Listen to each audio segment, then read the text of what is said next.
But enough of this palaver. Let's get the show on the road. Let's get the show on the road. Good morning. Welcome to the Opie and Anthony Show. Phone number 877-212-O&A. Wow. You know how I know it's a wonderful morning? I'm smelling Jimmy Norton's... No, not that. I'm smelling Jimmy Norton's oatmeal. Wonderful. Maple syrupy smell that's wafting around the studio. Just wonderful. Choke on it. Good for you. You're eating the worst food on earth. Well, I like it. I mean, I like oatmeal, but that oatmeal sucks. Sucks a big one. Yeah. Ope tried that once, and he didn't find it as enjoyable as Jimmy Norton did. You could caulk your bathroom with the stuff. Caulk? Caulk. Oh, okay. It's dry. Sorry. It's thick. It is very viscous. It's one of those. Lovely. It's one of those foods. You have 2 teaspoons of it, and you're completely full. It's sacrete. Yeah, absolutely. How's everybody this morning? Very well. I'm a little tuckered out. Tuckered out. It's still hard to sleep. Is it? Because of your schnozola? Well, you're sitting. We call him the old schnozola around here now. Who are they calling? Oh, Jimmy Durante was the old schnozola. What a douche. So glad he's dead. Oh, good. So glad he's dead. You and your nose. Get out of here. You're famous for your big nose. He's been dead 30, 40 years. But now you're finally glad he's dead. It just hit me. It just hit you. The joy of his death has just come upon me. When did Jimmy Durante die there, stunt brain? Stunt brain? And you're still sleeping sitting up, I'm assuming there, I Jimmy? will be for a while, Oh, yeah. God. I was scared. I thought you were going to shave your mustache overnight, but I'm very, very happy that you decided to continue the look. Oh, yeah. I love it. But don't cheat. You got to shave the rest of your face today. Yeah, I'm going to. All right, good. Oh, so everything else clean shaven? Yeah, of course. So the mustache stands out more. Of course. Yeah. It's even more obnoxious. That is. Your mustache! Yeah, people are digging the mustache. You know, the girls like it. Of course they do. We lost Mr. Durante in 1980, but 80? the music lingers on in car commercials. A cha-cha-cha-cha. A dinka-dinka-doo. Shut up. Oh, was he horrendous. Get in the coffin. There's a Michael J. Fox movie where Kirk Douglas plays his uncle. Yeah. And he's pretending like he's an old, rich uncle. Yeah. And Michael J. Fox plays a paint shaker? No? Oh, that might have been a newer movie. It's horrible. It's not even 5 after. I know. It's horrible. What was that? Oh, that was the music in E-Rock's head. Danny does it and E-Rock gets blamed.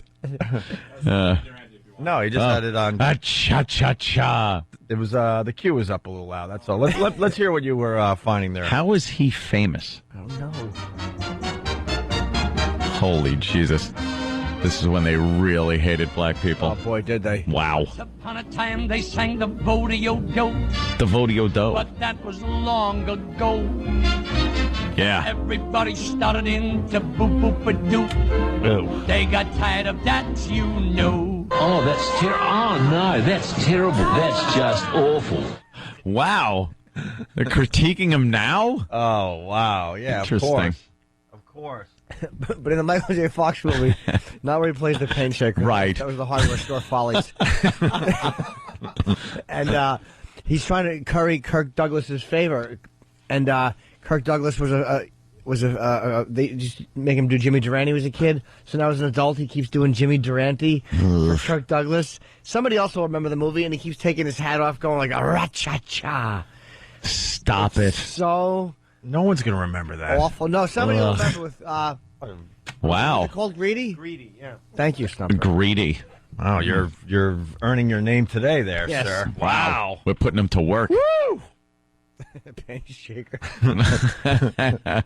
Just amazing. Hey, Michael J. Fox, I need a raise. Anyone watch the Olympics last night? Oh, is that still going? Oh, my God. Oh, geez, I missed that. Just not into the Olympics this time? No? What about that? You know what the odd thing is? I'm more into the Winter Olympics. Well, I like the big ski jumping. The Winter I like Olympics the are more snowboarding. more of a rock and roll type of a thing. Yeah. They kind of got a little more of the X Games vibe to it than the Summer Olympics. The Summer Olympics, very stuffy, very traditional and boring. Yeah, but the girls wear less clothes in the Summer Olympics. True. A lot of the toe of the camel. Why are they wearing bikinis to pole vault? When did that start? Whoa. Now, why am I not watching this? I'm not complaining, but it seems that they've drastically changed the outfits since the last Olympics. And how they use the pole. Right. Which is even more interesting. I think they just started shortening up the shorts till eventually it got to be where they wear the bikini bottoms, just like the marathoners do now. No, you missed the point. They started shortening the shorts until the ratings got to a place where they're like, okay, short enough. Yeah, well, there was a big controversy over the vacation of why are the men wearing shirts and long shorts in volleyball while the women are wearing bikinis. Yes, I'm very upset. That's where it came from. How did you know? I can't get enough of that beach volleyball. Oh, it's the best. And we've won, these two girls have won 107 consecutive matches. Misty, whatever. Misty May and Carrie, whatever. Now, I haven't been watching, but I have noticed something. Smoking bodies. Ugly. Smoking.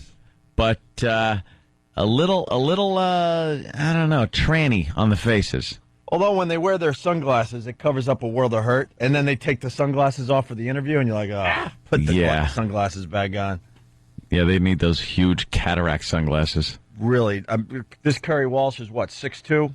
Yeah, her body is ridiculous. Yeah, they're also giant girls. All of them. And they went up against I think it was a Romanian team where the girls, both of them were over 6'2". One was 6'4". And really? They almost lost that one set. Really? Yeah, but really? They sounded like.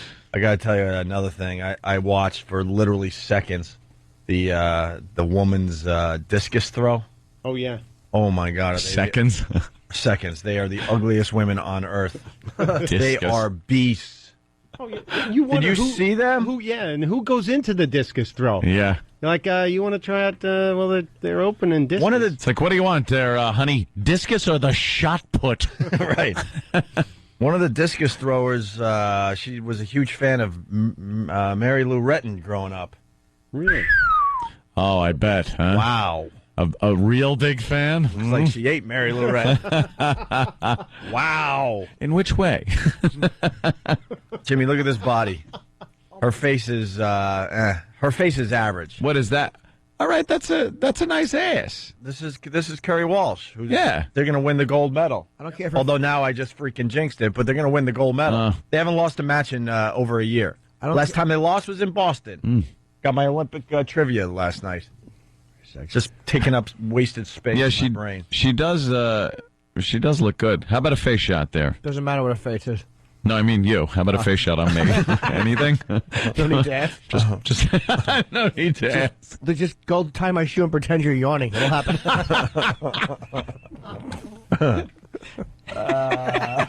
Her face is irrelevant. It could be a billboard for diapers that still bang her.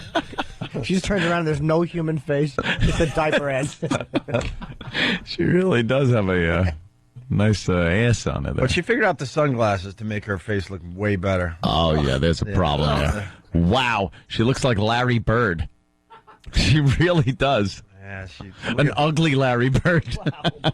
Body's ridiculous, though. Yeah, they are. They're in shape, I guess. Yeah. To be in the Olympics. By the way, Stunt Brain's getting a little abuse. Stunt Brain. We haven't won 100 matches in a row. They have won 100 matches in a row. That's Matt B. in California. You're one of those guys. People don't like the win. You're one of those guys. When your team wins, we got to congratulate you like you were on the field with them, right? Exactly. Yeah. I have pride in my country. Yeah. But you're not on the team. No, those are our girls, though. Our girls. Can you get a picture of the discus throwers? I'm sure you're not going to get a lot of results if you Google that.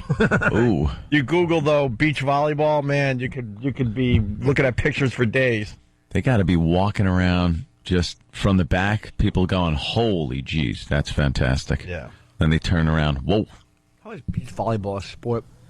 Yeah, it really took off though a few years back. You see some of these other sports? I mean, exactly. This one, they should. Actually, they're getting rid of baseball. That's insane. Why? Because the rest of the world doesn't play it. That's why. Yeah. Europe doesn't play baseball. The Olympics are all about Europe. It is kind of dull for the Olympics, too. You know? Yeah. Baseball is not the fastest moving, most exciting game. How long did they have it for? Was it always there? No, it wasn't. Since ancient Greece, when they played naked. No, they... and held the bats in a strange way.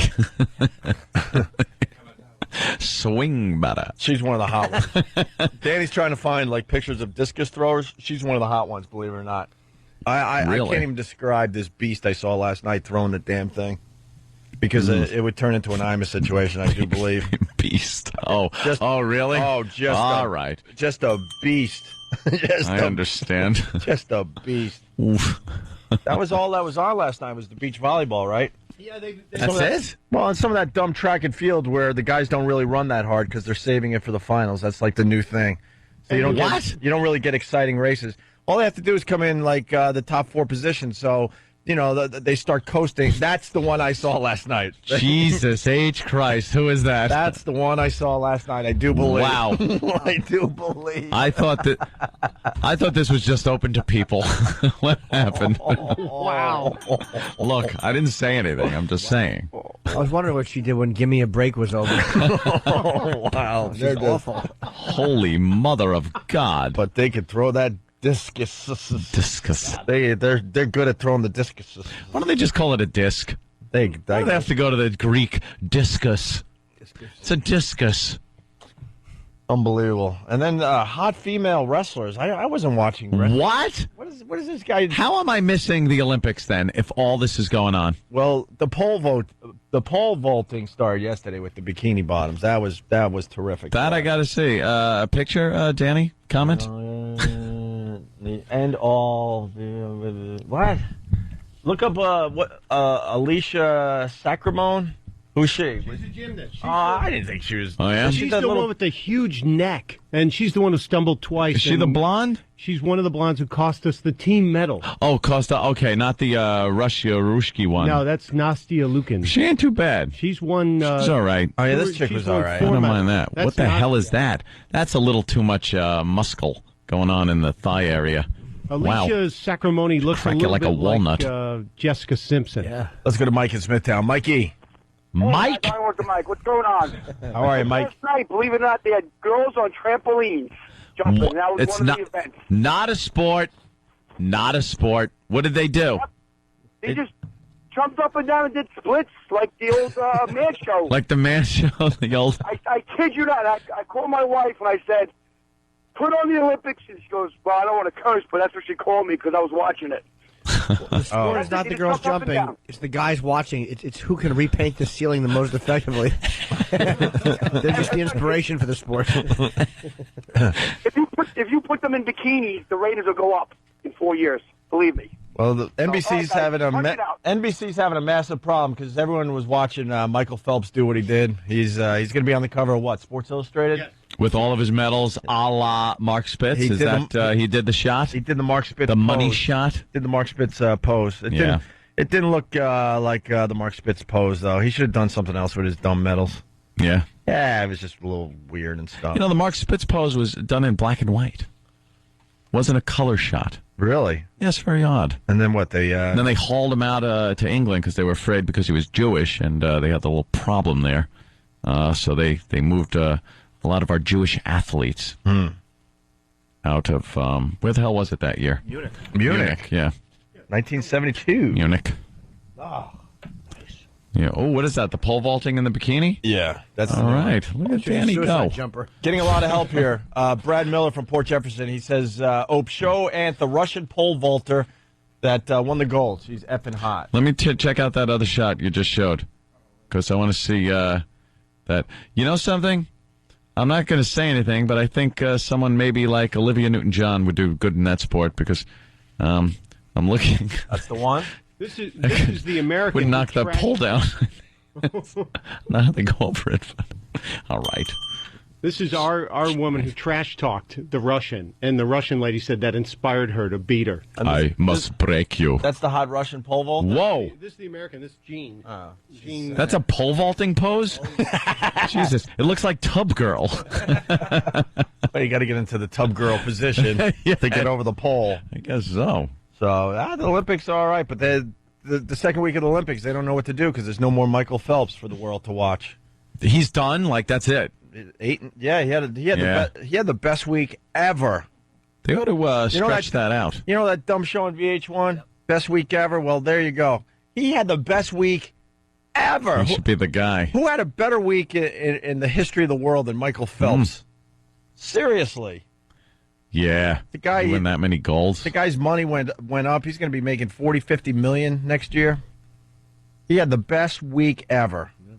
Name a person that had a better week in the history of this world. I'd love to know what Mark Spitz made in endorsements back then, because it was probably in the tens of dollars. He probably hit $1 million. You think even that much? Maybe. Yeah? Yeah. What did he endorse? Is he dead? Pools? No. He's going to be on the CW11 this morning. He's got some...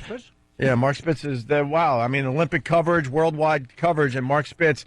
Man, how bad is his life? Oh, he's on the CW? Now he's on the local news here in New York, doing a little something.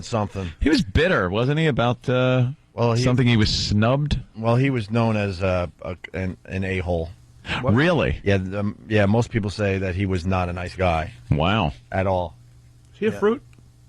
No, the Diaper was the fruit. 7 what? Greg Louganis? Yes. He made $7 million in a 2-year period. $7 million back in, is that $1972? Yes. It's saying in 1972 he came back to the U.S., he got some endorsement contracts, earned $7 million in a 2-year period. Wow. Oh, not bad. That's a lot of money. What's he bitter about? Yeah. That translates. He was bitter about not being invited or something to watch this year the swimming competition, like in VIP passes. You know how at PNC when we get friends that want to get backstage passes and they get cranky because they don't have it? That was Mark Spitz. Well, did Mark Spitz have to go through Club Soda Kenny? Yes. Mr. I'm Spitz, sorry. I got you lawn seats to watch the diving. But you don't have a wristband. Well, Kenny, they're my brothers. It's like, what are you doing? Well, maybe Mark Spitz should have, called his travel agent and got a little ticket for the Olympics in China. Just a side note about that $7 million that Spitz made. Yes. It's saying here that $1 million in '72 would be equivalent to more than $10 million today. What? So he did not even $1 million like back $70 then. million. So he did quite well. He did very well. I understand how that works. Ooh, back to school clothes, too sexy. We'll tell you after the break. Oh, a tease. Absolutely. And stupid Phil Collins lost another $46 million. We'll explain why. Sure. Yeah. Because he's a douche. We'll explain why after the break. Opie and Anthony just getting started.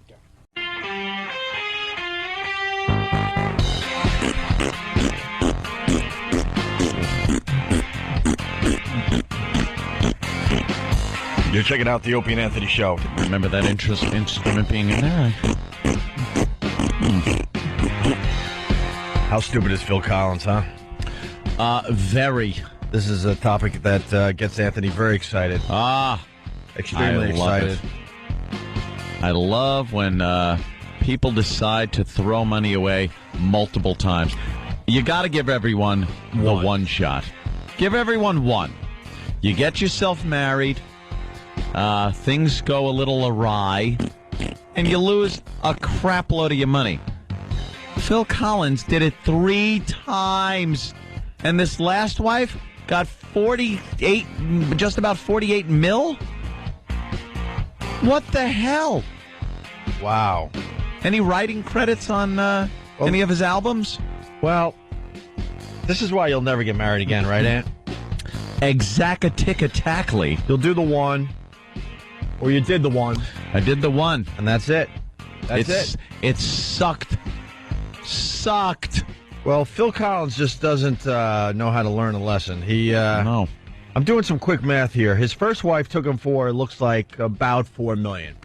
About. 4 mil, the first wife? Unless I got this wrong. She got to go back. Then the second wife took him for $34 million. The third wife, which is going down, it's in all the papers today, is going to get $46 million. Holy jeez. He has doled out $84 million in divorce. In wives. In divorces. How difficult is he to live with? What the? Yeah. What a dope. $84 million. And his third wife is 35. He's 57. So he had a little chippy. 22-year difference there. Relatively speaking, a chippy. And for the people that are keeping track at home, yes, he is paying more than Paul McCartney. Wow. Yes. Officially, this is the biggest divorce settlement, the biggest celebrity divorce settlement ever. This is Susudio.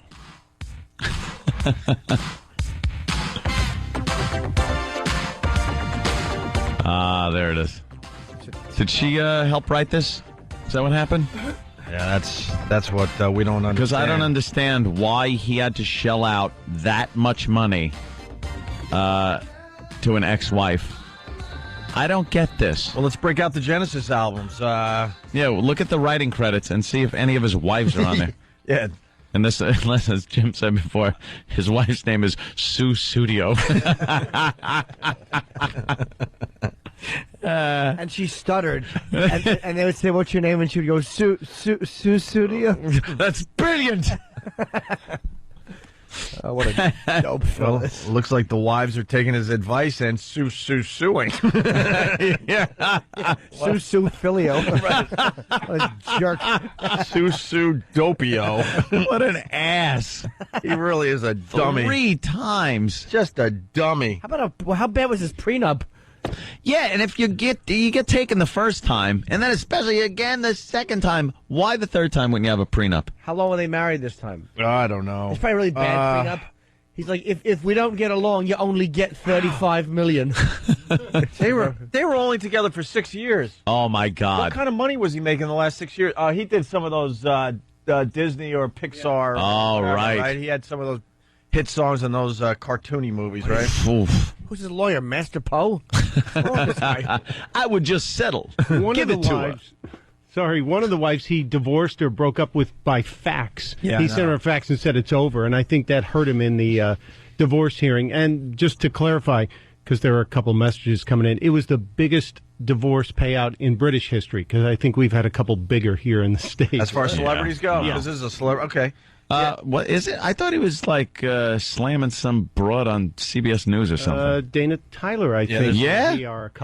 There's rumors that he's been dating her. Well, because they separated like 2 years ago. Oh, okay. Yeah, and he did get rid of one of his wives by fax. That's just, by fax? That just McFly!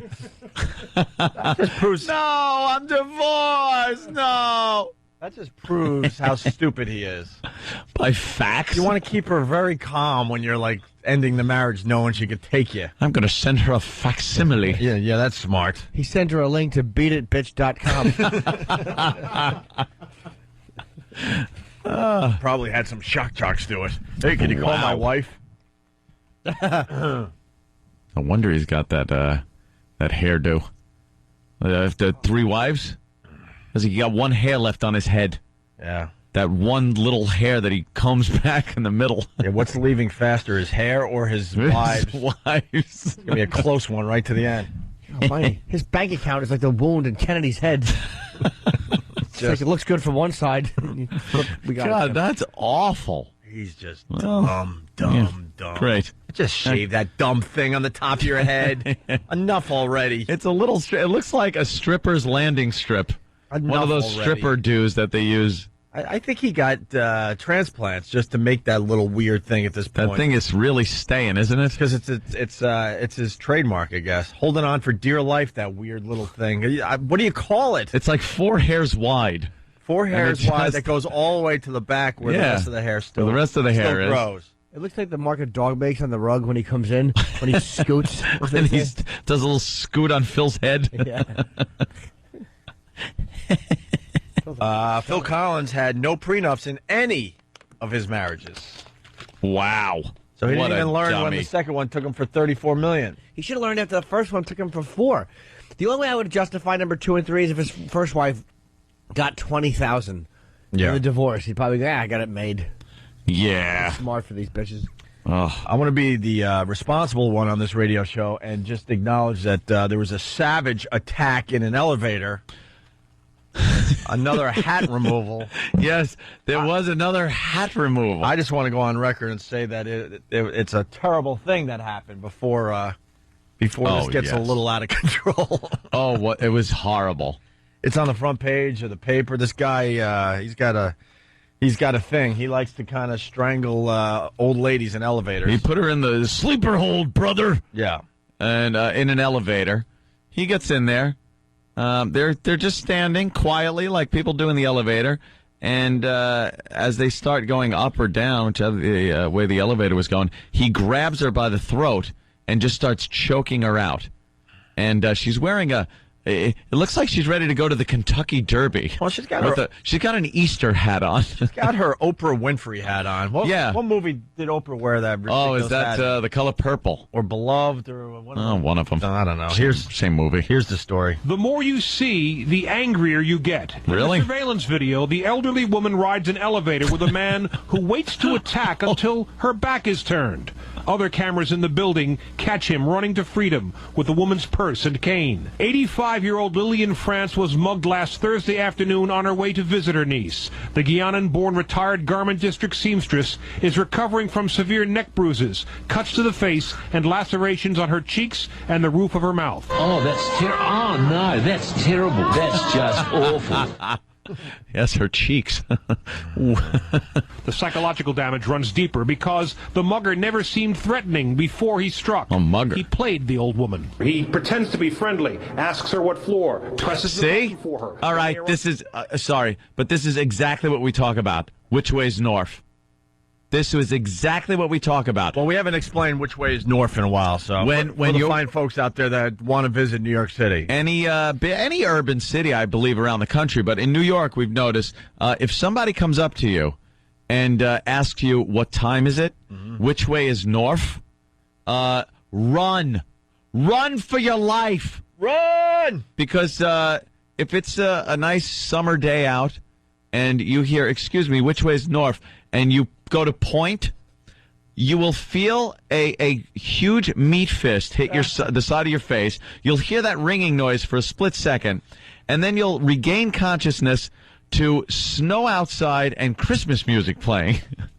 Because you will have been unconscious for months. For a long time. Run. So what happened here with... Yeah, he was in the elevator, and I guess he started up some chit-chat with the woman. Acting friendly, and maybe inquiring to what floor she's going to. It was the floor of the elevator, apparently. Yeah, how dumb is she? Chit-chat in elevator. No one does that. No. If someone starts talking to you in the elevator, you should just turn and go, "What do you want?" Stupid Bob Kelly does it. Yeah, I know. I hate friendly Bob in the elevator. Oh, is he just annoying when he does that? "Hi, I'm Bob. What's your name?" Here's our which way is north thing. Yeah, which way is north? Oh, well, let me see. It's Rocking around the Christmas tree at the Christmas party hop. So there was some chit-chat in the elevator. Yeah, and she's all friendly. Yeah. And then the guy just chokes her out. Leaves her on the floor of the elevator with her chapeau laying next to her. How she's looking around in this video, you know she's like, oh, dear God. I'm in trouble. Oh, dear God. She's just looking at that door, praying that it opens up, and there's some savior on the other side of it. Where's my floor? Where's my floor? Oh, and then she turns her back. Points to the door. And there it goes. Yeah, that's when I took her out, brother. He does a classic wrestling sleeper hold on her. Yeah. I was just a beast. Walking up from Starbucks yesterday, and there was this weird little guy, Puerto Rican or Italian. He walked up to me as I was walking, and he just starts engaging me in a conversation. Hey, trouble. And nothing but trouble. And walking with me. And I'm like, what? What do you want? Yeah. But usually that, when you're very abrupt with people like that, like, what? What do you want? Yep. They usually are nothing. What time of day? Middle of the afternoon. He just wanted money. You gotta yell. Guy. No, You're right. You have to yell at these people and go like, what? No. He was drunk, and he was asking me, like, for a favor. He's like, what did you need, Danny? He was engaging me in a conversation, He's walking. He's like, no, man, because I got to drive my thing down, and you can help me because I got it. But he wasn't asking me for money. He was almost like, if I just leave it, I got to pick it up later. It was almost like he was asking me to drive his car. So it was some bizarre. What? I don't know. He was loaded. I just kept walking. I'm like, what? What are you talking about? And he wouldn't stop talking to me. It was like, and then I was like, all right, I can't tell him to go F himself because he's conversing with me like he either A, thinks he knows me, or B, he's like asking me something that makes sense to him. It was like he wasn't a homeless guy asking for money on it. It was so weird. But then I just keep walking. It was on some drugs. That's then all. I just started Didn't asking really him know what he was questions. doing. I'm like, where's your stuff? Yeah. I'm like, where is it? Then you got to start asking them questions. Maybe he saw you on the Bob Saget roast. I don't think so. No. I don't think. Yes, it was Cloris Leachman. She's a short Spanish man in real life. I don't know what he wanted, but it was just weird. I saw a homeless guy go up to an older gentleman in my neighborhood asking for money. The classic, I need he even said, I need some change because I need to eat. And it was obviously he didn't need to eat. He wanted this for something else, probably booze or drugs, right? Of course. So the older gentleman, he had to be in his 60s easily. He goes, oh, sure, no problem, young man. I watched this whole thing go down, right? He pulls out his wallet, and you could see the homeless guy just licking his... He's all excited, like he's got he's got a good one, right? The freaking older guy takes the money out, and I don't know how much it was, but it looked like a few dollars, anywhere from a couple dollars to about 10 shekels, and then goes, come on, young man, I'll go get you something to eat. And puts his arm around the homeless guy and starts walking him toward a bodega. And the conversation at that point, they were out of, I couldn't really hear anymore, but you could tell the guy's just like, blah, blah. Well, I'm going to eat later. And blah, blah, blah, blah. And the guy's like, no, I'll get you something to eat. Oh, he wanted booze or drugs. Sure. And then the guy kind of like wrestled out of the hold the older gentleman had on him and just took off. Very funny. Did want food. Oh, because he pulled out the money and just had him going. Back to the old lady in the elevator. Floor, presses the button for her. When they arrive at 5, he says, this is your floor. She begins to step out. Then he grabs her from behind. She said, all I saw was blackness. For the rest of her life, the guy next to her, she's going to no longer trust. She's going to be in fear. So her sense of security that everyone welcome should to have our world. in society is gone. Oh, brother. Pat from Munaki, third floor, robbery, assault, and hat removal. Another picture postcards. He'll get that. Vinny's jumping ahead here. Vinny! Hey. We're professionals. Happy birthday, Jimmy. We're professionals. We're going to get to what you have to say here. They took my cane. This guy took her cane on top of it. So. Yeah. Why? So she wouldn't be able to walk and get help immediately? Chase him with a cane. Yeah. Why you? Oh, sorry, sir. This may have been more than a simple mugging. Lily in France had nearly $900 in her handbag, withdrawn a few minutes before from the Banco Popular here on Eastern Parkway. Banco Popular. She believes the mugger may have an accomplice she remembers from inside the bank. Oh. So he knew she had nine what they call clams on her. 9 clams. You see how heavy he's breathing, too, at one point. Look at his breath. He's ready. He's all psyched up for it. Shallow breath. Yep. You can see before it warms psyched up for the attack. Just getting pumped up. What a beast. And the floor comes. You can see his hand gesture, like, here's your floor. And he kind of like... Yeah, he points. There's the door. She goes to walk out. She thinks she made it. Oh. She should have been looking, walking out. It's hard, though. She's 85. Well, I guess she's stupid. She's not a merchant marine. Are they saying the accomplice was on that floor? Because that's a little weird that you would mug someone as the door's opening, because there could be someone on the other side that's going to help her out. It could be, right. You're right. So How do you know someone's not waiting there? So the door opens. There could have been an accomplice that was keeping people away from the elevator at that point or something. Because why, you know what I mean? Why when you mug her as the elevator's going down, then the door opens and you're out of there? Well, they were going up. So I think they were going up. If she had just come from the bank, they were probably going up. So and if you look, he runs down the stairs. So, but why wait for the door to open? What if somebody was standing there waiting to come into the elevator? Probably because once the maybe door he is wouldn't. open, Maybe he wouldn't have nailed her then. Once the door is open, you know that you can walk right out and get out of there. I mean, that's probably why I put the cane as a weapon in case anybody tried to stop him. I'm guessing. Why else would you take her cane? It was her cane, yes. Unless it was to protect yourself from someone else trying to stop you. Plus, you know what? yesterday. It also looks like one of those old school elevators where, like, the inside door opens, but then you have to push the outside door to get out. Oh, that's a nice one. Yeah. So- okay. That always spells great neighborhood. Yeah. He took a cane, by the way, because he got jammed in the door. That's really? why. Yes. The cane fell. You would see at the end of the video, you could see the cane fell. He didn't steal the cane. I think he just pulled it out of the door so nobody would see the door jumped open and catch him. Oh. And then he took the cane with him. Yep. Sure, he just kind of threw it in the stairwell and What a guy. and moved on. But they probably have his fingerprints all over that button because they know what button he was pushing, and there's probably nobody there after him pushing it, so they'll get him. And they got some video on him that looks pretty clear. He's got 50 shots. This guy's got like American Idol footage. Him walking in the building. Singing. Oh, they got him good. Jen on Long Island. Jen? Yuck. Hey, what's up, man? No, sorry. I could tell by the voice it's not you.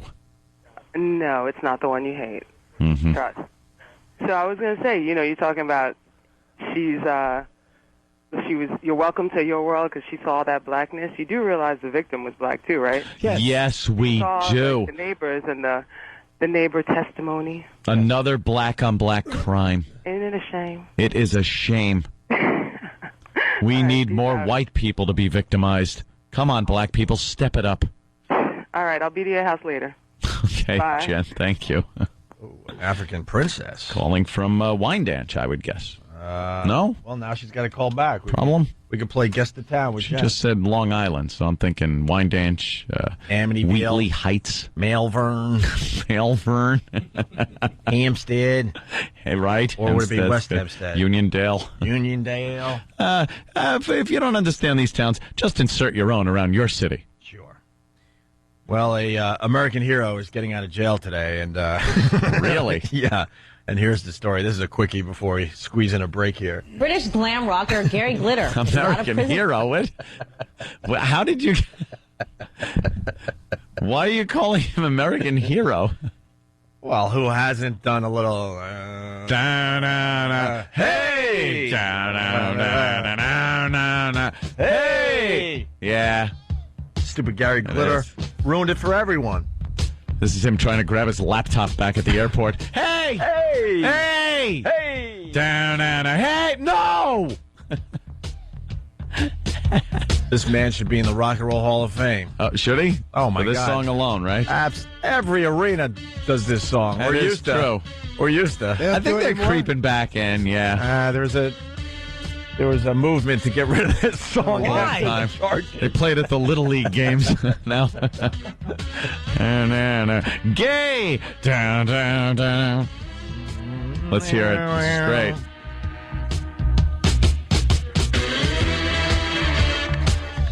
Hey, where's the hay? This guy is famous for saying, hey. That's it. Only on what channel? I barely hear the hey. Must be nice to be famous for this. This is what it sounded like when he was in jail. And didn't hear the hay. Yeah, he was in, I guess, somewhere in Southeast Asia, right? In Vietnam? Vietnam, I believe, yeah. And he was the way, yeah, he had been there, but then he took his computer to the computer store to get fixed. What a dummy. And I actually think hard copy prints of child pornography fell out of his laptop. Oh, yeah, the He laptop. had a lot of kiddie porn on his computer. He dropped off the laptop. As soon as he left, the laptop started screaming, help me. Help me. Ow. Help me. Ow. But it's obvious they got it fixed, so that's a good endorsement for the place. Well, yeah, they got the pictures. Yeah, that should be their commercial. We fixed Gary Glitter's laptop. Yeah. Here's the story. British glam rocker Gary Glitter is out of prison this morning. He served nearly 3 years in Vietnam for molesting 2 girls, ages 10 and 11. His lawyer says Glitter, whose real name is Paul Francis Gadd, does not want to return to his hometown of London. If he does, he'd be required to register as a sex offender. Glitter is expected to live in either Singapore or Hong Kong. Singapore? They don't mess around in Singapore. He better be a good boy. Wow, really? That is like the scariest place in the world to live as far as, the rules. Yeah, you litter there, they cane you. That's a gutsy move on his part, because I don't think the perv is out of him. Can I say that I would love to get at least a certain lawyer on the phone? Who? This guy who's suing Columbia University. What is that about, Jimmy? His name is Roy Den Hollander, and he's an anti-feminist lawyer, and he's suing them because I guess he's tired of all the women's studies and they don't have men's studies. Like he sues clubs for ladies' night because they charge men more money. I love this guy. This guy hates women. No, he's probably just tired. No, he's probably just tired of the stupid left wing thing where it's okay to women's study. Yes. I'm bringing up another case. I just love this dude. I would love to talk to this guy. Just annoying Columbia. I hope they have to get rid of all their stupid women study groups, or have as many for men, or you don't get funding. Yeah. We'll see. Just a waste of time. I love the story that pops up every few years where the guy has to sue Hooters. Because he wants to work there. It's like, all right, enough. This guy may have a shot, though. I mean, if I don't know the law about state and federal funding for schools, but they have to. But that's why you can have private schools, Christian or religious, but you can't have state-funded religious schools. I don't think. Speaking of broads, you hear about broads? Where is it in Australia? The town in Australia? Yeah. Where the mayor or whatever the hell he is, the big cheese, he wants ugly girls to move to his town. Ugly girls? He's encouraging the ugly girls to move to his town, saying that you could find a husband in my town because there's a lot of men here and not enough women. So he's calling all ugly girls. Calling all ugly girls. Let me tell you something. I've trolled many a website for pornography, and I've seen some exclusive Australian girl porno. They are not the most attractive women that I've seen. Aussie girls. There's a few of them out there, ones that end up being celebrities, stars, movie stars. But for the most part, they really don't look that good. I mean, wow. Well, it's all that breeding with each other. Breeding, yeah, because they were all like prisoners. Yeah, and from England, shipped over there. And it was really hard to get over there for a few hundred years there. They got the scurvy. So they kind of had to have sex with each other. The rest of the world, you get to get a few combinations going. Yeah. There's just too much white in their blood. Not good. Aussie mayor urges unattractive women to move into town. The mayor of an Australian outback mining town has come under fire for urging unattractive women to move in. How great is this? Assuring them they will find a man because there is a shortage of women. John Maloney, mayor of Mount Isa, told a newspaper his town was a place for ugly ducklings to flourish into beautiful swans, and called on the beauty disadvantaged to flock there.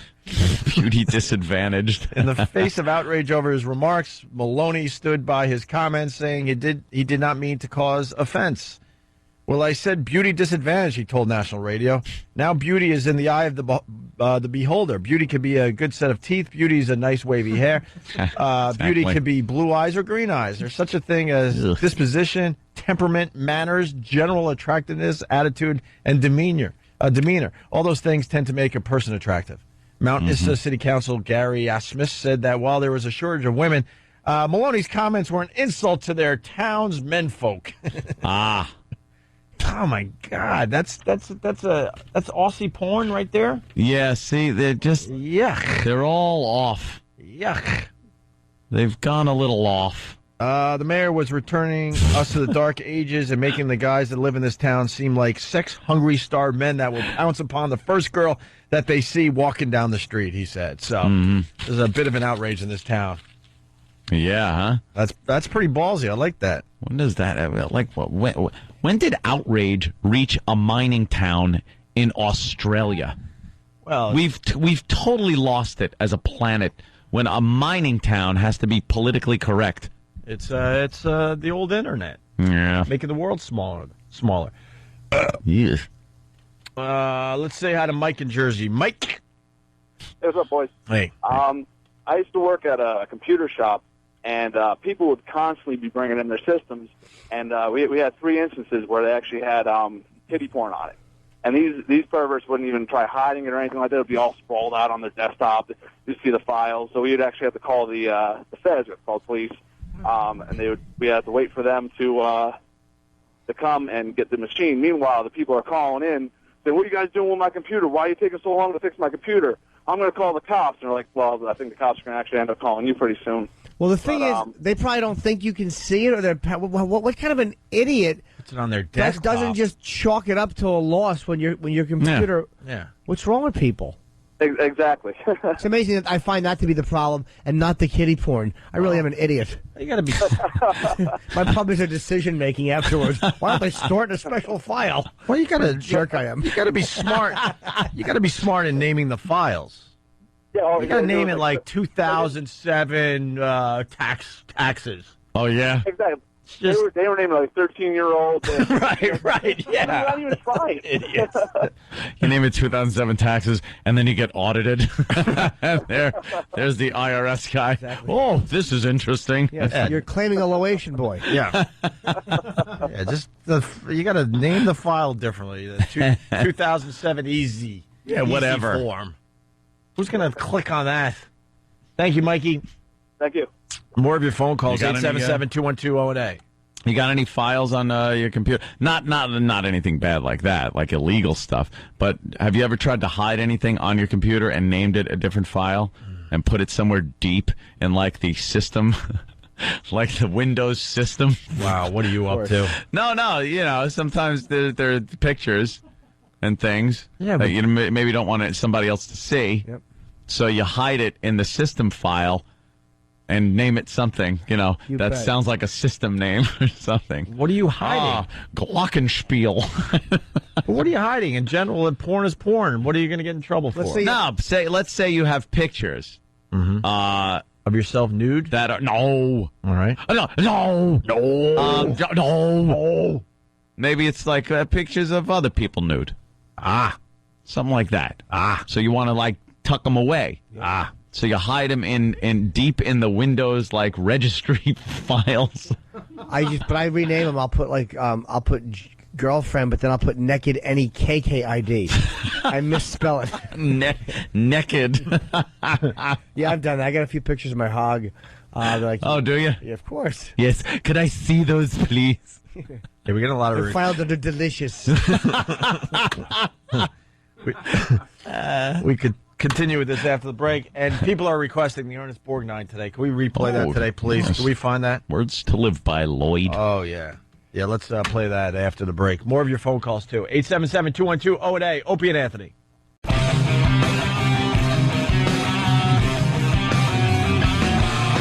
Opie and Anthony. Hi.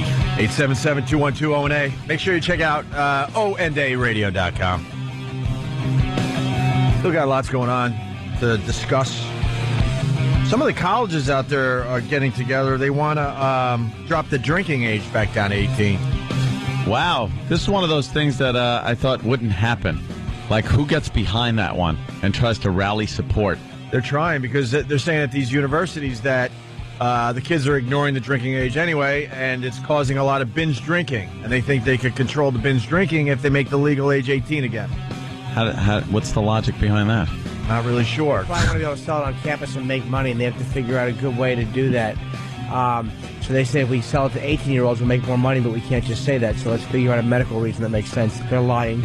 And then maybe if they go into the liquor store or something and they're hammered, they won't sell it to them. Or in a bar, you cut them off. But you can also not sell it to them anyway, and they'll still binge drink the way they are. But now it's just legal for them to have it. Yeah, I don't see how that works. Terrible logic. Well, one of the guys that are for this says kids are going to drink whether it's legal or illegal. We'd at least be able to have a more open dialogue with students about drinking as opposed to this sham where people don't want to talk about it because it's a violation of the law. Wait, he thinks that if they're allowed to drink, he said we'll have a more open dialogue. Like, it's against the law now, but now we'll make it legal. And then you'll be willing to sit down and listen like gentlemen. I like to hear that dialogue with drunken 18-year-olds in some room somewhere. Yeah, it's great. Crap. Yeah, that's not going to work. Fast Freddy's giving us an alert here. What's the Matthew McConaughey commercial? He hates it. Oh, yeah? Maybe it was playing over on... No, it's over here. Satellite. No, it's over here. Oh, yeah? And Fast Freddy's saying it's the gayest crap ever. Yes. What? Gayest crap ever? I'm the expert. Yes. It's the new improv. It's the new beef commercial. He's voicing it. Oh, really? Yeah. Oh, really? Do you like beef commercials? No. Perfect improvisation. Just amazing. See, what you do is just give a one-word answer. It's a hail of gunfire, no matter what response. So I just walk into the left, get shot. Walk into the right, You don't buckshot. have to hold on a piece of loose leaf to defend yourself. I wasn't though. I'll put it down. Boo. I actually didn't even mean that paper. It's meant in general. Oh, okay. All right, thanks, Steve. Just terrific. All right, anyway, where were we? Is the beef commercial worth playing for the rest of the country? Is it awful? It's pretty Iraq bad. is saying it's bad. Now, too. didn't the old beef commercials used to be voiced by that strapping beefcake gentleman who was in Roadhouse? What's his name? Swayze. He's got the deep voice. It's Sam Elliott. Oh, okay. Sam Elliott, beef, it's what's for dinner. That was the guy. Now Matthew McConaughey is a... Jesus. You got it? What's he doing with it? I want to thank Fast Freddy for completely stopping the show. Thanks, Fast Freddy. With his observation. Thank you, Fast Freddy. Thank you. I got this for him. Oh, that's terrible. Oh, no, that's terrible. That's just awful. Awful. Aye, nay. All right, well, we got a guy that, man, he's a perv. He's got that perv switch. Perv switch went off? Well, I don't know if Couldn't hold back? I don't know if it went off. He's into something a little different. Oh. Let me cue this up here. Listen. My interest is piqued. Ooh. Well, that's what we try to do on the show. Wow. Here you go. Well, authorities say that he's got a fetish with diapers. He allegedly wears them. All right. Ew. I just don't get this one at all. Diapers. Did you go in your diety? I think it's called infantilism. Yeah, remember we had the guy that was in diapers and he came on with the dominatrix? I sure do. And we were told not to laugh at him. And then he comes in dressed as old school baby. We're like, how do we not laugh at him? You can't come in like old school baby with the big bonnet on. The bonnet. He looked like the baby from the Little Rascals. That was like, go chase yourself. Yeah, sure. He was a big, fat guy in a diaper and the little, like, baby dress outfit and the bonnet. And the bonnet. He was well over 250 pounds in a oversized diaper. And he got changed, didn't he? Yeah, he sure did. The dominatrix changed him, like laid him down on a little mat on the floor, and he was kicking his little legs, his big fat legs. And he's like, I don't mind talking about this. He was trying to be all serious, and we're just laughing. This is what I do as a release for a thing. You're in a diaper. Shut up. No one's taking you seriously. Danny, could you go back to that picture you found? Adult baby pictures could be the funniest thing you can find on the internet. Just put in adult baby on Look at this. Google, I guess. Is there anything funnier than that? Look Right at there. this tool. Can we get that up on O&A radio? All right, And we'll he's do trying to bend his legs in that friggin' bow-legged baby stance. that. Well, the bending of the legs is so, Mama could, clean you up. Clean you up with a little baby wipe. He's getting into the cleanup position. How much love do you need? Huh? How much love do you need? What happened in your youth? What was missing that drove you to that? Fetishes suck. You're right. Fetishes are awful. They're just embarrassing for everybody. Sorry, They Jimmy. really are. Jimmy's like, well, I can't even disagree. They're horrid. You know something? Even the most subtle thing that you might do while you're taking care of business for yourself goes right out the window the moment of completion. You're just like, ugh. What you got to do with fetishes? I gotta clean this up, and it looks all silly. Throw teenage boy sweat socks off your face. What you got to do with fetishes is just you got to turn off your brain, because if you really start thinking about what the situation you're in, it's just ridiculous. Yeah, just looks silly. You have to somehow just shut the brain off, and then maybe you can get into it. Look at this stupid. look at this guy. Oh, stop! I want a montage of baby adult diaper pictures on O&A radio. Did his parents send him out to work at 3 or something? That's the only way. I missed my childhood. Oh God, look at this fat retard. He's got like a pacifier around his neck. I swear to God, a giant safety pin in the front. What company makes the adult diapers? Not the ones. Yeah, not like the pens. Right, but this old school diapers that look really big. He looks like me. He does not look like you. Yeah, he kind of looks like He's Jimmy. much fatter, No, Jimmy. He is fatter, but he looks the face. You're svelte, Jim, now. It's the face. Yeah? Oh, You think he looks like you? It's terrible. All right, let's get back to this guy. Find more adult diaper pictures, please. Well, authorities say that he's got a fetish with diapers. He allegedly wears them and is accused of showing them to young children. I know these guys got to be professional, but how are you not laughing as you're doing this story? Shows them to young children. Get a load of this clown. What an ass. Why the seriousness? Like it's a space shuttle launch. Oh my God, nappy guy. Nappy guy. Well, nappy guy because he's taking a nap. Well, it's taking a little nappy. Nappy's a British diaper, I think. That's the term for British diaper. Well, Is it? Yeah. How did you know that? Who doesn't? All right. Common knowledge, Ed. Yeah. Bet it is. In some sectors. Certain circles. Certain circles of nappy guy. Should we give out this website, or should we wait to get all the goodness for ourselves first? I was just talking about diapers in England. Yeah. So I can't really get to anything. All right, well. Too delicious Oh, on damn. here. I have the password. Yes. Why am I just bashing Steve today? You're not. You're just doing impressions. They come in and go, oh, yes, you do. Yes, the password is. Yes.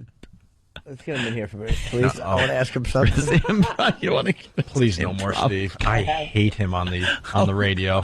Please, I have to I ask him. hate Steve on the radio. I got to be honest. We need Steve for a second. Please no. I'm impervious to improvisation. Please no. I want to ask him Please. to improv something. We got to have him do like tag-its and stuff, those little improv things. Here Or comes Steve. give him an occupation and a location and have him act out a scenario. We're looking at... Adult baby pictures. Yes, and there's one for Nappy Guy, a website, and Anthony was joking that you might have had a password. Yeah, Danny I said wanted it's to a know, pay site. What is your username and password on the adult diaper site? Oh my God, loves adult babies. Password, nothing. Oh, I hate him on the radio. Steve. Yes. Why would your username be loves adult babies? Because it's so easy to long. remember.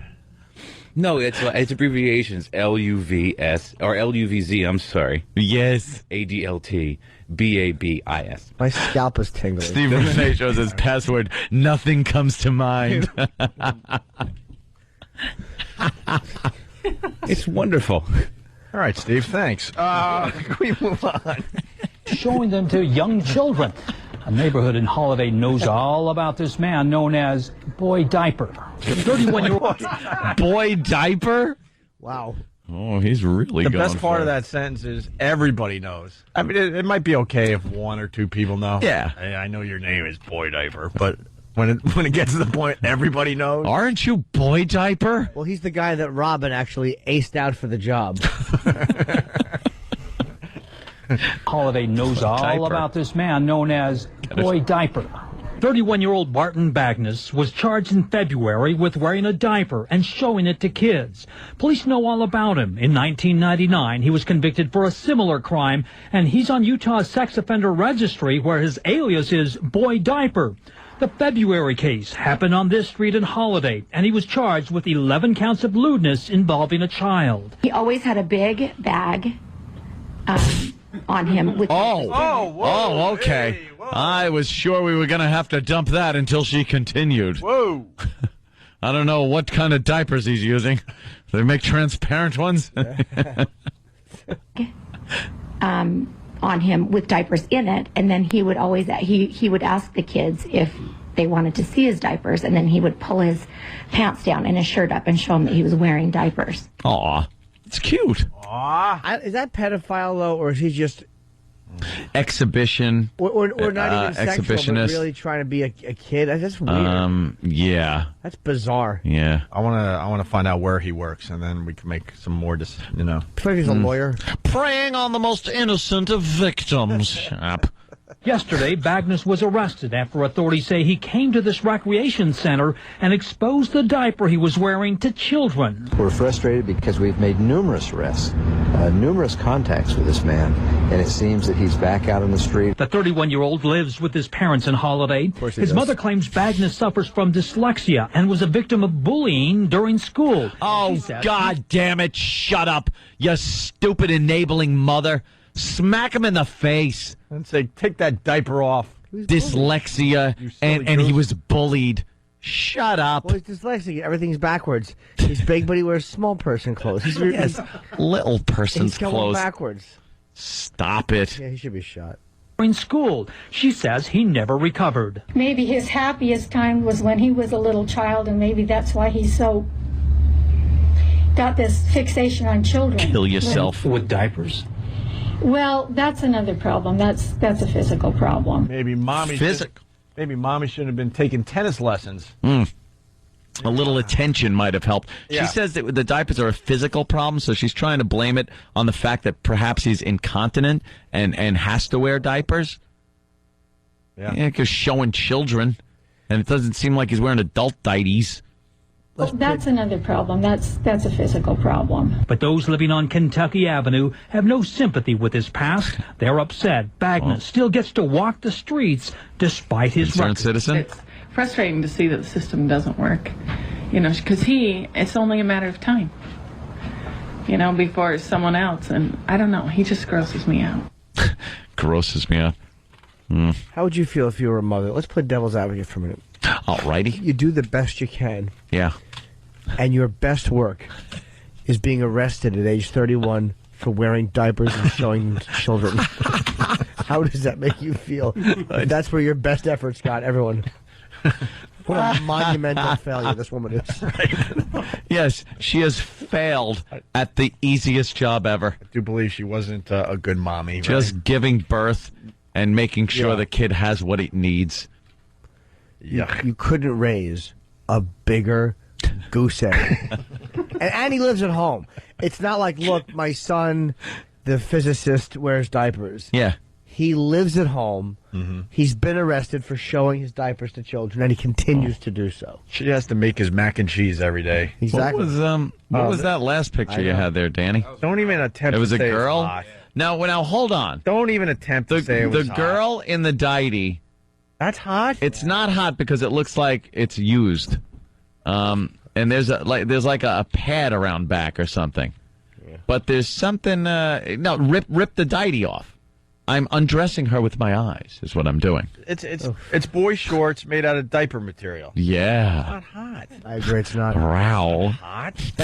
I thank God the diaper fetish never grabbed a hold of me. Oh, my God. Imagine how embarrassing that would be. Do you understand? Fetishes line up at my door because they know eventually I'll invite them in. You're going to latch onto one. They really do. They're like birds. I'm like an old man in the park, and fetishes are like little pigeons. They just know that I'm going to drop bread eventually. Sometimes I feed the birds. I hope Jake will be by. Was that his name? I never thought certain things would grab me. But lo and behold, yeah, it's late at night. You're online, you're rifling through your Rolodex, and boy, don't you find a video that just tickles your fancy a certain way. Oh, really? What is that video, Jimmy? I mean, I know I'm just speaking in general. Just in general. Whatever, Okay. yeah. So, you'll indulge as you watch the video? Yeah, and then I'll say, maybe I'll try that. Yeah. Yeah, it's a little laborious afterwards. Oh, okay. What it does? Oh, it involves liquid. Sometimes not. All right. Could be anything. Yes, sir. Yes, sir. You're a weirdo. Dude, I know. Opie and Anthony.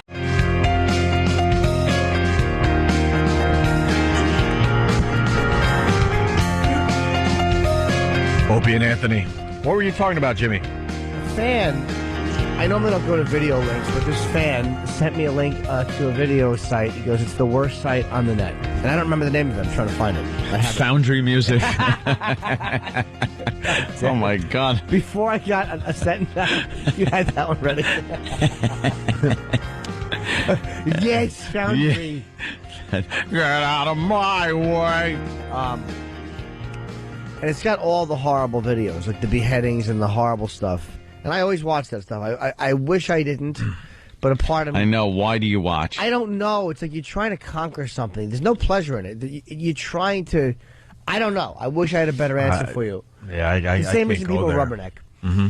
And the beheading videos I've seen are so bad. But the ones that they have on this site are even worse because they're... I'm guessing they're... it's Muslim, I think, because someone's yelling Allah Akbar, but they're not like... they're not Iraqi or Jordanian. I want to guess Chechnyan or something That's like that. still Muslim, yeah. Yeah, but it sounds like they're speaking Russian or something like that, or some Eastern European. It's just horrible.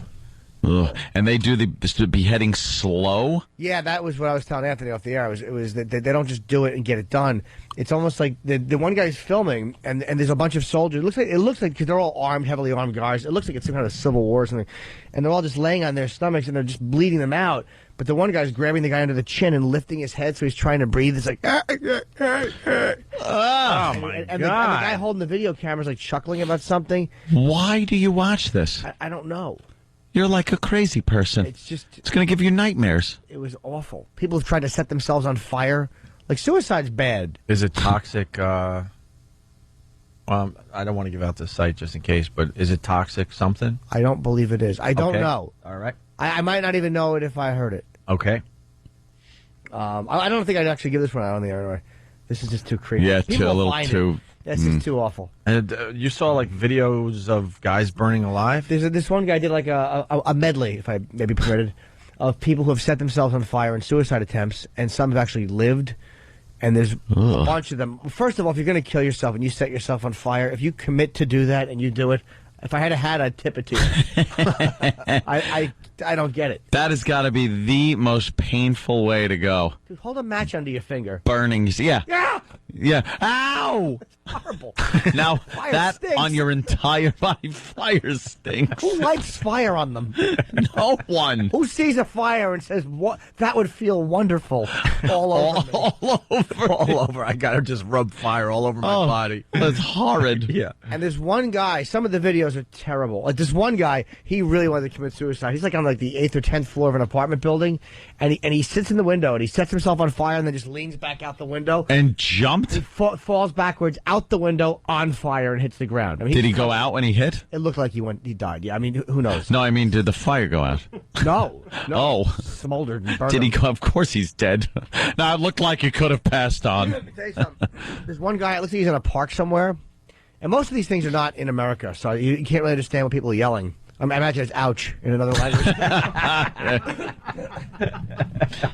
Yeah, how do you say marshmallow in Portuguese? And this one guy's like in a park, and it looks like he's standing and he's just burning. He's on fire. And some guy keeps trying to put him out with a blanket. And it looks like the blanket like just gets caught on the guy and starts to burn. And the guys are like walking around with their hands on their hips, looking at this guy like, "What do we do for him?" What is the guy that's burning? What is he doing? Is he walking? Is he standing? He's standing and he's moving. What type of stance? If you could relate it to a common stance that maybe we've seen people. Hard to say if he was trying to put himself out with the blanket or if he was trying to get it off him so he would die. I couldn't tell. Like, instinct is probably that you want to put the fire out. Yeah, you probably instantly go, "Wow, bad idea." Yeah. Yowza, that hurts. It really hurts a lot. And so, yeah, he was. It's hard to say because the video is kind of choppy on this one. But he's standing there, and there's a really weird moment where the two guys are just kind of looking at him because they don't know what to do. And the guy's on fire the whole time. Oh. And they finally get him on the ground. And Go to the horrible wig store just in case you pull through. A body wig, maybe. Dude, a wig wouldn't help this guy. If he's going to get one, he should go blonde. Just be completely arrogant about it. And they finally get him on the ground. They finally put him out. And he's just smoldering. The man is smoldering like a piece of charcoal. Oof. And you can't hear him, but his chest is going up and down, and his arms keep like reaching out a little bit for something. He's alive. Yeah. It's horrendous. I'm sure he didn't live very long. I doubt he did well. I mean, yeah. So what goes on in your brain when you're seeing these videos and you say to yourself, "This is horrendous," and you continue watching? Because I it happens. Can't watch that stuff. It's because it happens. It's almost like first of all, I got really nervous. It makes me not want to sleep. You start to realize your own mortality. I get scared, and then I'm like, "Hey, stupid! None of them were comedians." None of them were entertainers. Like the majority of the beheadings, at least. No, phew, I wish they were, though. Stupid Bob Kelly. But you, puddle of boiling fat on the street. But your fellow comedians are pretty impressive when they decide to kill themselves, though. Yeah, but they do it with a gun usually. They don't do anything. There's nothing. What about the one in L.A. there? LA.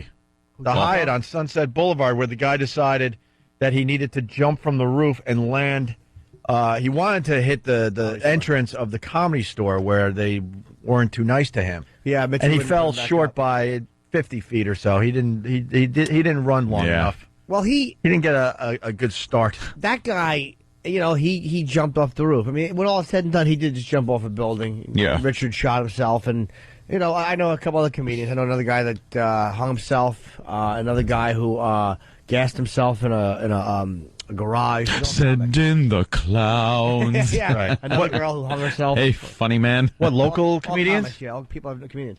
Anyone that was famous? No, just Jenny. I mean, I didn't know the one guy from Richard Janney, Freddie Prinze. I didn't know Freddie. He shot himself. Yeah. Mm. Fire tried to with fire.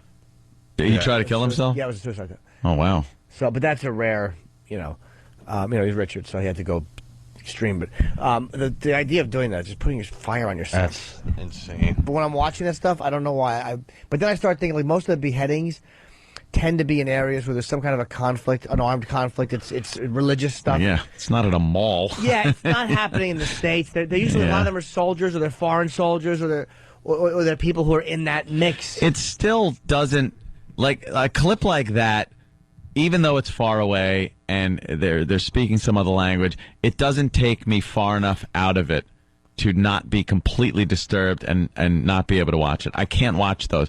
It's still, because no matter where you're from, when that's happening to you, it's the same reaction you'll get from anybody in any country. Doesn't matter what language you speak or what religion you are. My head is being sawn off. When you watch those videos on high def?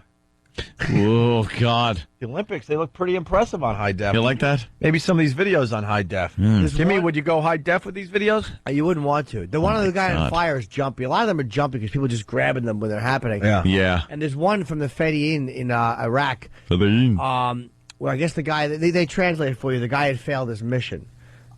Oh, that dummy. I got to be a real wimp. What is this? Nah, turn off my screen. No, I will not watch that. What is it? I'll watch it. Oh, my God. It's is that Pearl? Nah, dude, I'm not even kidding. How do I turn this off? No, it's not Daniel Pearl. Oh. The green button. Just hit the green button. I swear to God, this is my line. I cannot even look. I don't even care if people call me a wimp. I can't. I'm looking straight ahead. I can't watch the Army of Ansar, whatsoever. they don't play I games. can't watch. Who is it? Army of Ansar. Army of the 12 Monkeys? What? No, there was Tawhid and Jihad. I think they were called. They're one of them. Yeah. That was Al-Zawar. So the guy's just talking. He's just there talking. Yeah, well. Is that the one that Al Zarqawi did by himself? He actually did it? I don't know. But if you're in a video, and you're they always have you kneeling. If you're talking and there are like arms behind you holding a weapon and some type of Arabic-looking writing on a piece of something hanging, oh, you're in trouble. That's a bad video to star in. You're in Dutch. You are in the doghouse. You're in deep doo. Oh, you're in a pickle, as we say. See, I keep kind of looking, and I don't want to. Oh, and then the guy's reading a statement. He's got the old hood on.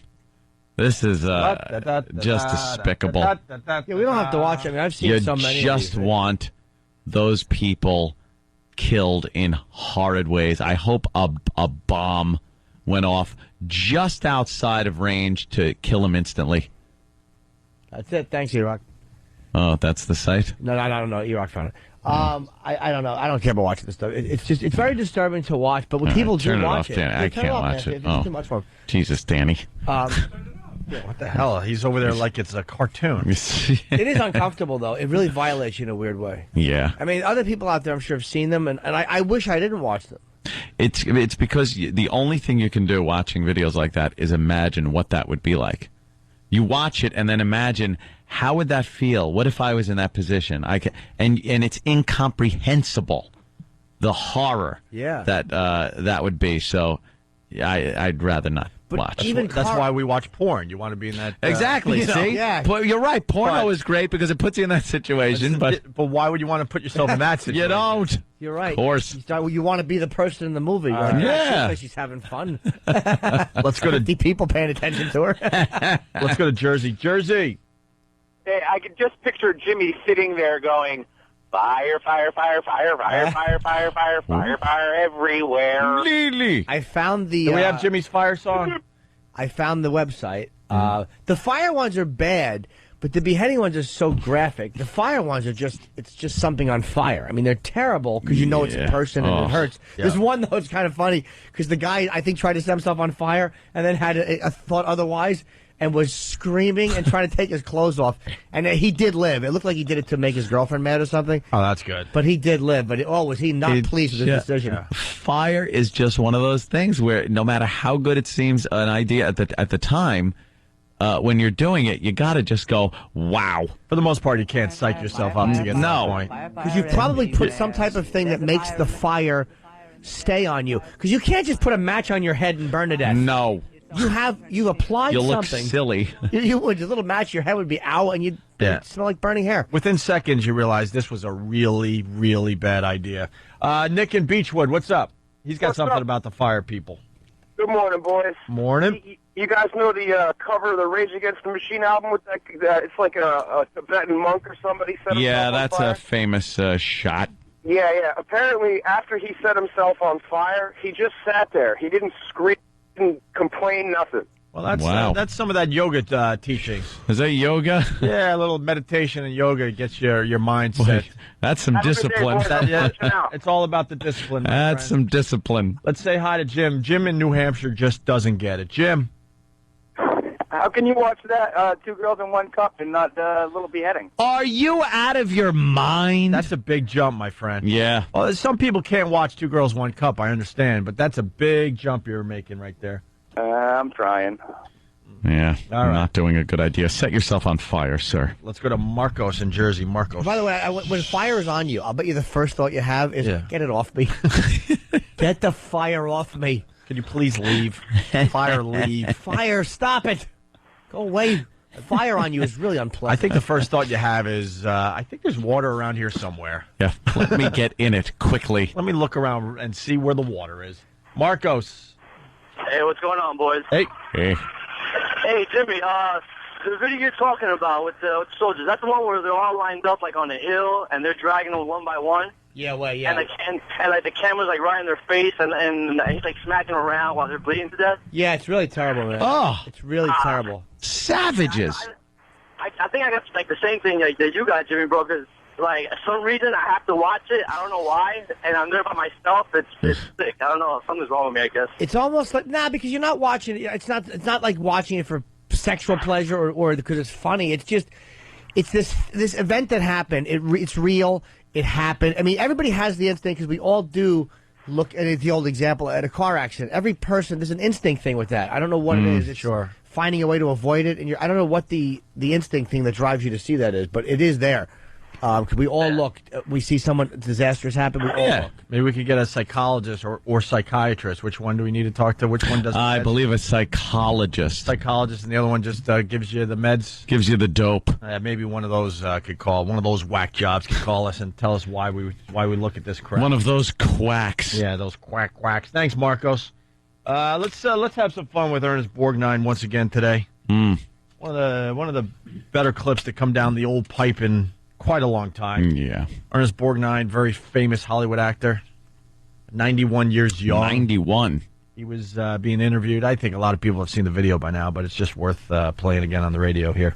To the show, but real quickly, you're 91 years old. You look fantastic. You look like you're in your late 60s, early 70s. What's the secret? I don't dare tell you. No meat. You don't eat meat. I masturbate a lot. Okay, I think. Thank you, Ernie. That was great. I actually heard that. Ernie, have you ever been on YouTube before that? Listen. Yesterday. What are you talking It went all over the place. Okay, we're going to take a quick time out. He'll be in the After the Show. Log on to foxandfriends.com. As great as that audio is, they kind of blew it because Ernie there was going to explain. He was going to further. elaborate. Because he went, yesterday. I really want to know what he was going to say after yesterday. Oh, he's probably going to go into gory details about how he did it, what he used. I was imagining he was just going to give a number. Yesterday.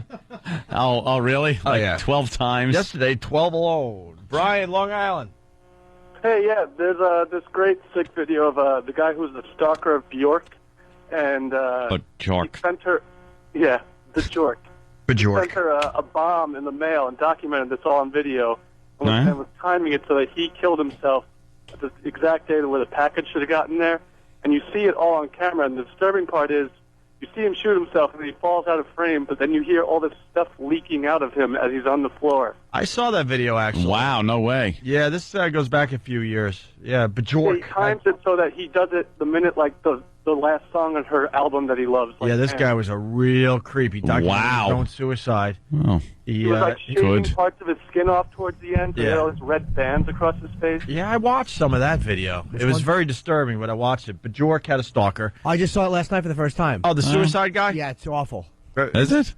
It really is. Falls out of frame, though, huh? Yeah, but it's just creepy, the whole, like, build-up, and then he finally kills himself, and then he falls out of frame, like you said, yeah. And you hear, it sounds like something. Did you say that, or I'm sorry, you might have said that. Yeah, he said, you're leaking. You hear, it sounds like he's pouring soup out, or water. Yeah. Wow, that much blood is just pumping out of It him? literally sounds like water is being spilled on the floor.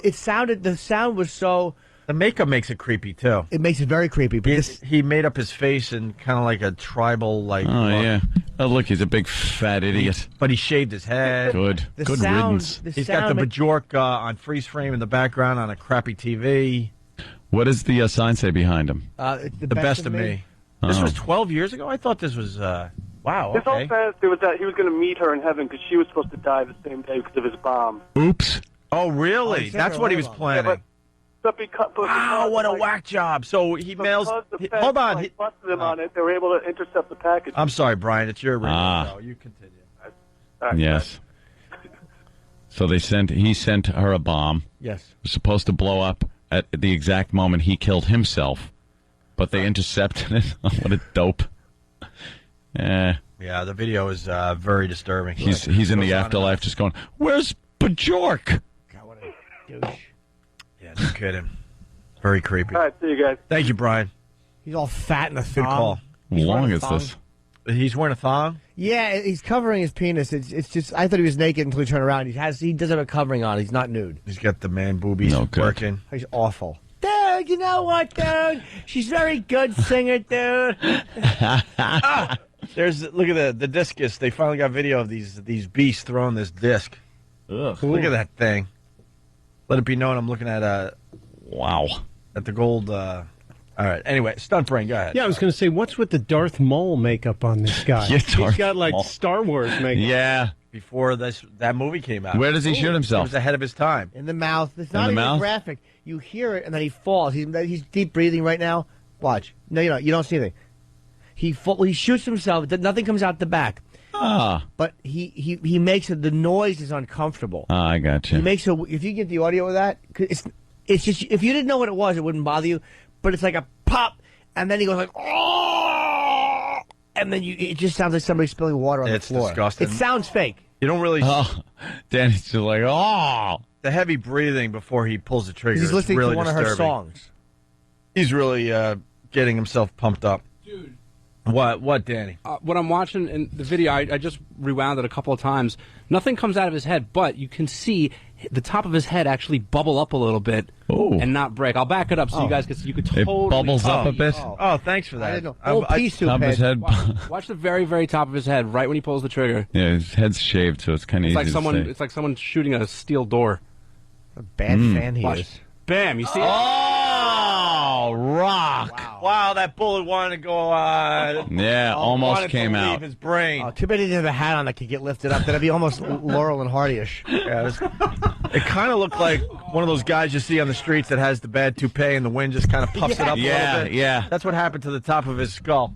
Wow, dude, did you just That's say that again? disturbing. I never noticed that. Oh, that is so sick. See, this is. I could watch this though. Yeah, because there's beheading no real... videos I can't watch. Whoa, Yeah. that bullet wanted to.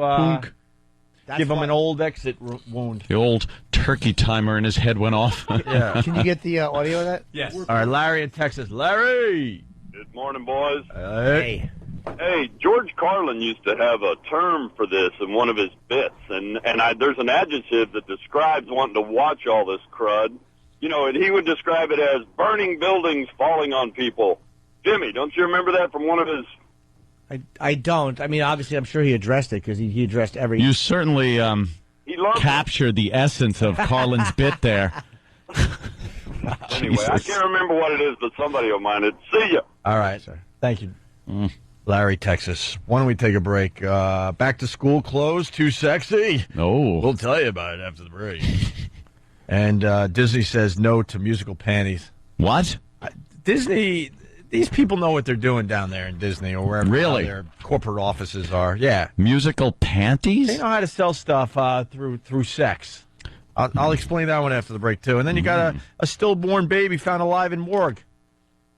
Hey, we were just talking about that with Dr. Bodden. Yeah, Dr. Boredom. What? You like Dr. Is that what they were calling him? No, that's what I'm calling him. Dr. Borden? Yeah. Boredom?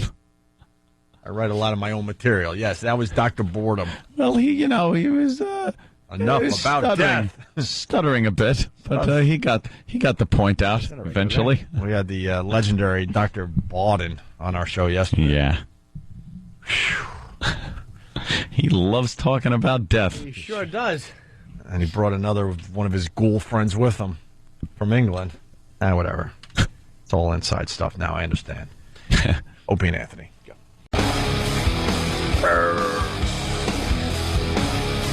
How's everybody today? Doing good? Are you? Nice. They just answered their radio. They answer. They went, yeah. I know they're out there. Doing all right. 877-212-O&A. Let's go to Seaford. Rob, what's up, buddy?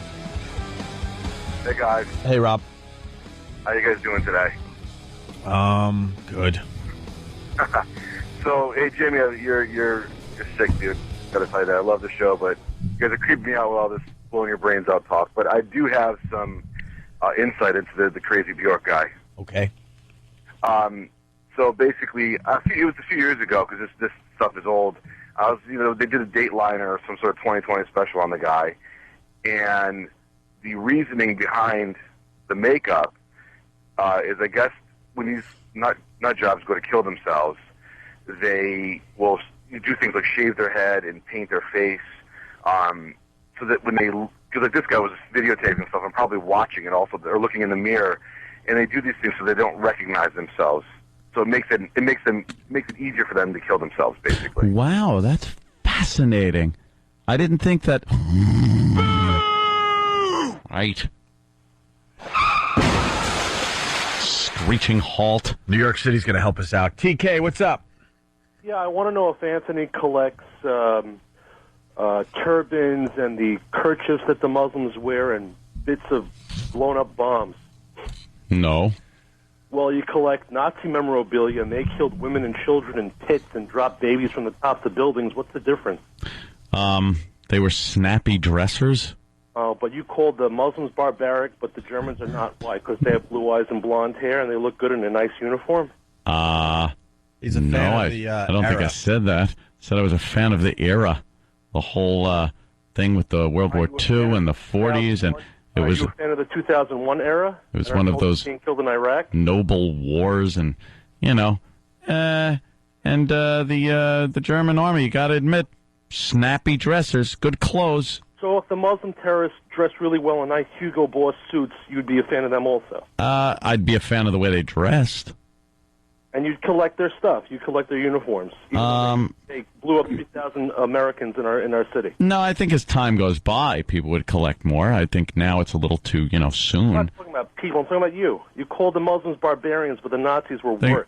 What am I praising the Nazis? I don't think Anthony ever denied the Nazis were barbarians. I think, yeah. I don't think... Well, did I have to say that? Their memorabilia has to be a fan in some subconscious level. Really? I can't just be a fan of collecting historical trinkets and whatnot? That's the line lots of you guys like to use. You guys, and meaning by you guys, what do you mean? I mean all the guys who like to say, I collect anything about history. It's a part of history. Yeah, Meanwhile, part of history. 90% of the collection is beautiful stuff with lovely swastikas on it. Yeah, it's history. It's a part of history that you then own. What's the problem with that? Why does the History Channel show Hitler footage and all that stuff, sir? Why do they constantly show that stuff? Because that's history. People should know the truth. So, but people do collect war artifacts. You don't think I know the truth? When Opie says these Muslims are so barbaric in the way they do things, they are. It wasn't Opie. He makes lovely jokes about all the stuff he collects from the Third Reich. I feel there's a strong juxtaposition going on here. What's the juxtaposition, sir? What? Explain to me what is juxtaposed. That you were on the dais roasting Bob Saget. Yes. All right. Thank you, TK.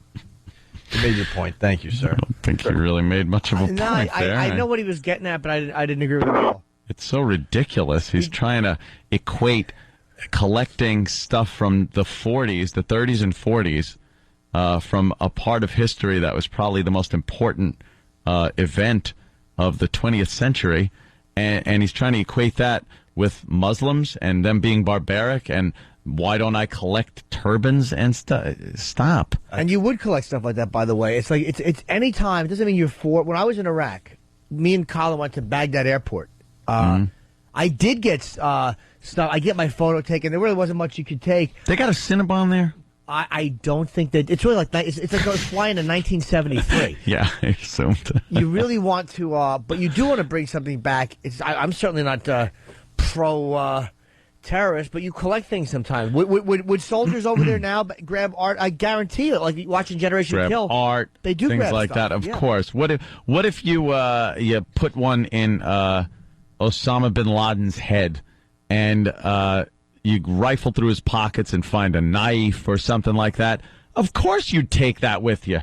And you tell all your friends when you display it at home, this was bin Laden's knife right after I shot him. It's a conversational piece there. Yeah.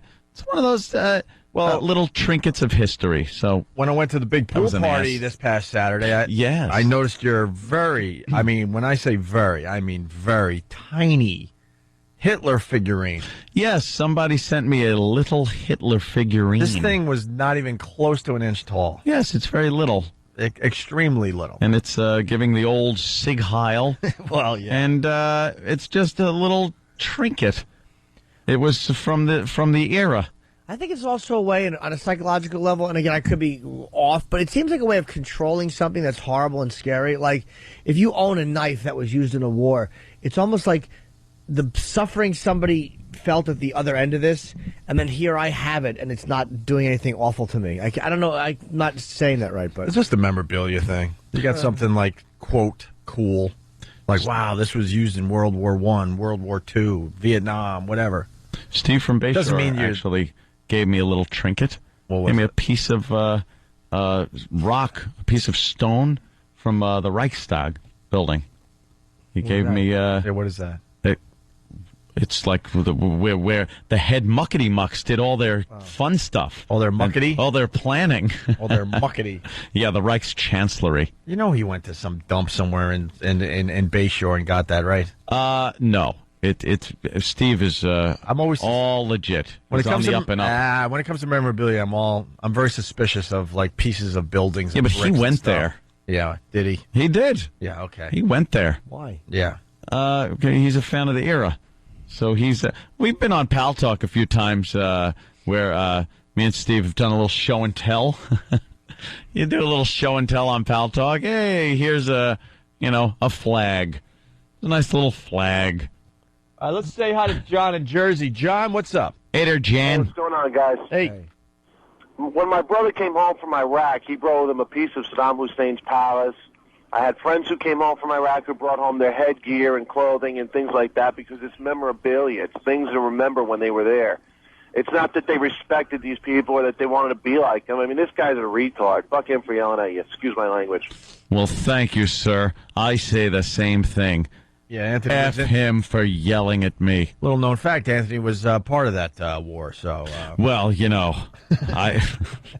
when I hit the beaches of Normandy. Let's go to Jim in Long Beach. Jim. Hey, what's up, Owen? Hey, Anthony, Jimmy, I love you, man. Oh, thank you. Anthony, no, I'm with you on this. That guy's a bit of a douche. You know, my grandfather actually was in Missouri in World War II, and one of the kamikazes that crashed into the ship, he kept the flag because he always wanted to give it back to the family, you know, when we came at peace with Japan. And he still has it. You know, it's a great artifact to have. There's nothing wrong with it. Like, well, think about all the Nazi swords. I don't know if you guys brought that up, but these guys have brought back. You know what I mean? They're artifacts. They're history. Yeah. You know, it's not like Bob Kelly searching through Mayan artifacts, but, you know. Yeah, Mayan ruins. That idiot on his spiritual adventure. Oh. I only wish he was kidnapped and worshipped. Thanks a lot, folks. I appreciate it.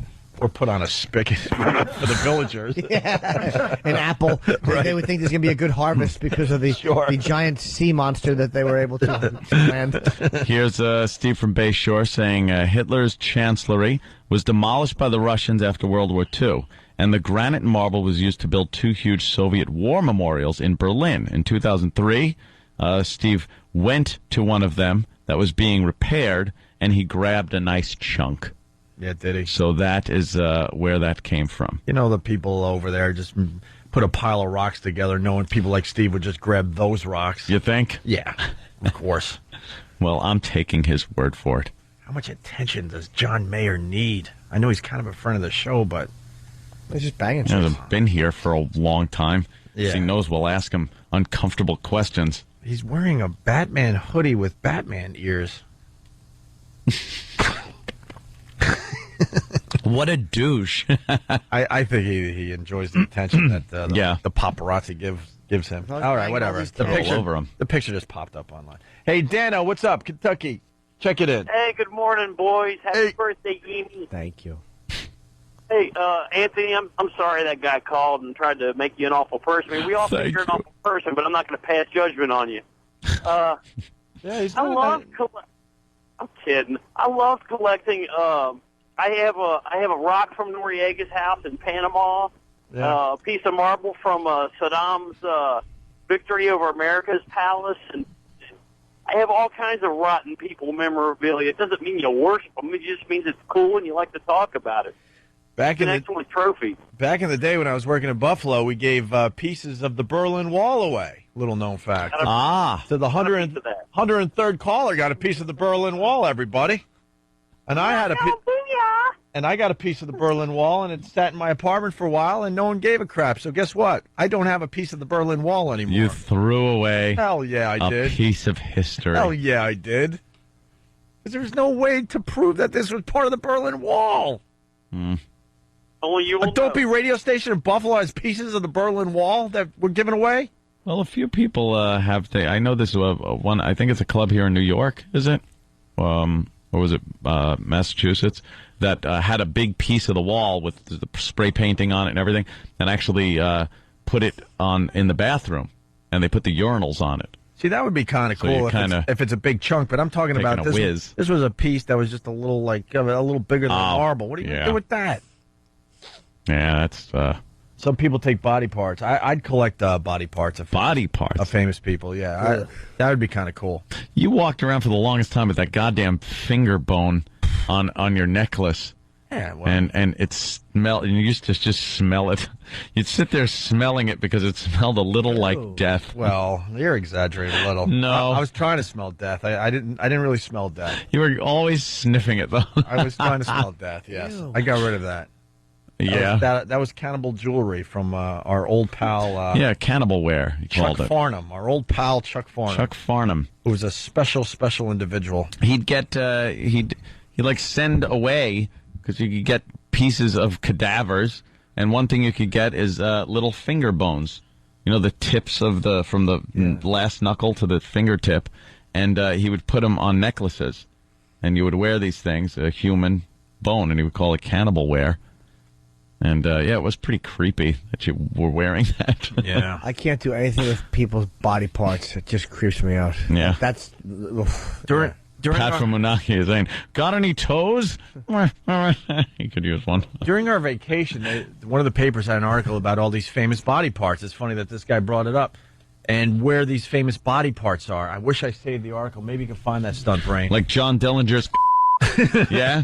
Actually, that's supposed to be pretty big. Actually, it was somebody's junk. I forgot which famous person. I think Dillinger's was maybe that's somewhere. Not the one in this article. And then they had Einstein's eyes. They're just floating around somewhere. Yeah. Floating Who wouldn't around. want Einstein's eyes in a jar?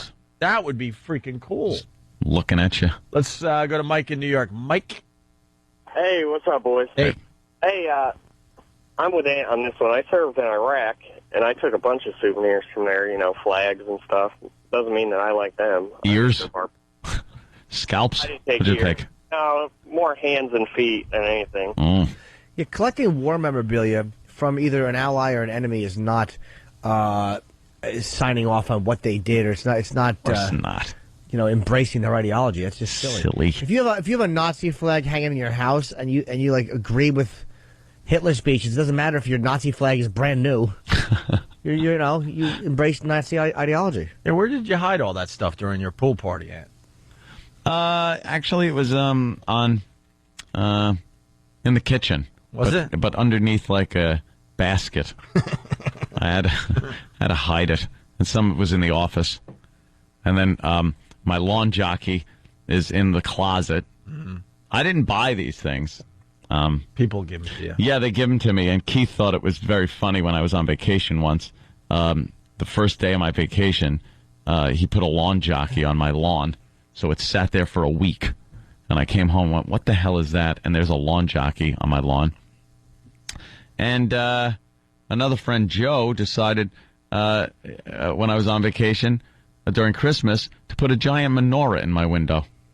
So our Jewish neighbors were very confused with Christmas lights and a menorah. How did your friend Joe get into your house while you weren't there? He was taking care of the cat. Oh, all right. It was the old days. Stunt, Dave Brain. Yes, sir. There is a book that just came out called 2,500 Years of History Unzipped, Napoleon's Privates. And it details where some of the great private parts and organs of history are housed. Ooh. Apparently, Bonaparte's member was sold at auction in 1924. Bonaparte. And now a urologist has bought it and has it on display, as well as Che Guevara's hair was sold in 2007. And Lincoln's skull fragments, Beethoven's ear bones, Grover Cleveland's jaw lesions, and even poet Shelley's heart. And there is a Kennedy collector outside of Baltimore who claims to have George Washington's finger. Oh, yeah. That would be cool. Yeah, the first Yeah, finger. that's pretty cool. The father of our country's finger. Part of Lincoln's brain or the skull? Maybe, yeah. Well, the book just came out, so the guy's probably around doing a book tour. It came out the last week of July. Yeah, That'd be kind of cool to get that guy. Yeah, let's get him on the show. What was the first piece of memorabilia you said there? That was Napoleon's member. Napoleon's member. The poor bastard. How do you know it's his? Yeah. Well, they can do DNA. Supposedly he had Can a I? giant one. Really? Yeah. In this article, someone had a body part under their bed for like 20, 30 years. It was a real famous... Yeah, but he's so I short. wish I had the article. Poor Napoleon. No, he couldn't have had a baby. Napoleon probably had a tiny little mule because that's why he had to conquer the whole world. Yeah. Overcompensate. Yeah. He had a small penis and a Porsche. Little chip on his shoulder.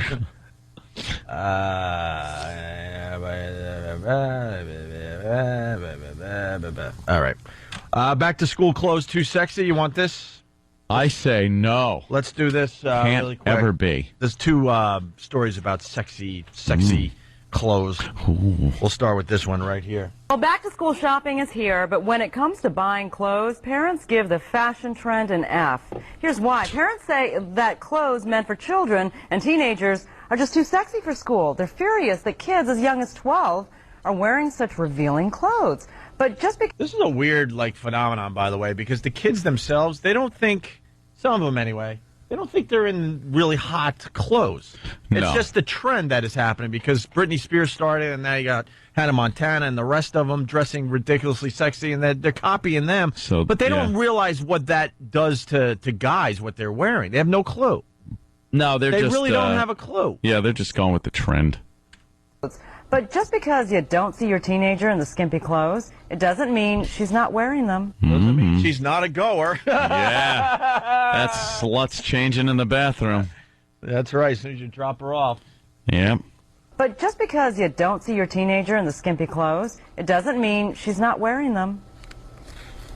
A teenager told me she changes her clothes in the restroom when she gets to school. Makes me absolutely furious as a mom. Skanky stuff, how can I put it? I'm sorry, I don't know how to put it. Kids are just inundated with sexy imagery on the internet and TV, and one counselor says teenagers think it's the norm, so they copy it. He says the best thing you can do is set limits and consequences. I totally agree. They're not doing it to look like, a stripper or anything. It's just what they're wearing these days. It's just a good side effect of the whole thing.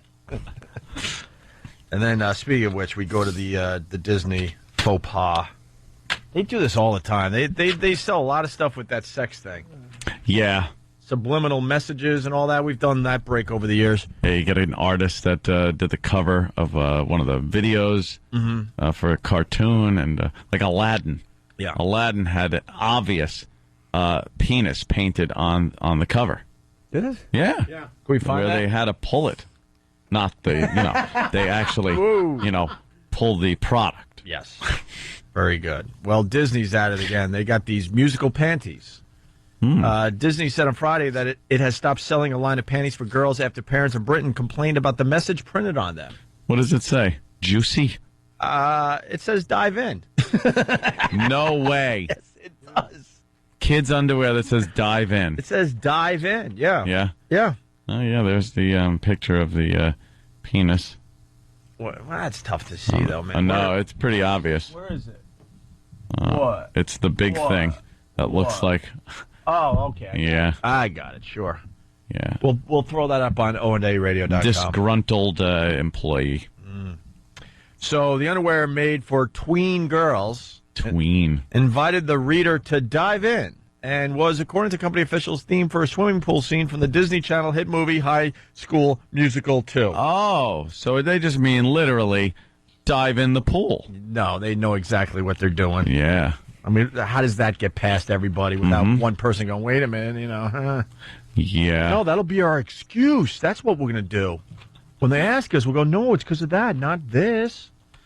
Unfortunately, an oversight was made. How do you make an oversight like that? Oops. Dive in on looking and going on little girls' panties. Oversight was made, and the text on the underwear was used out of context. Man, someone is so fired over this.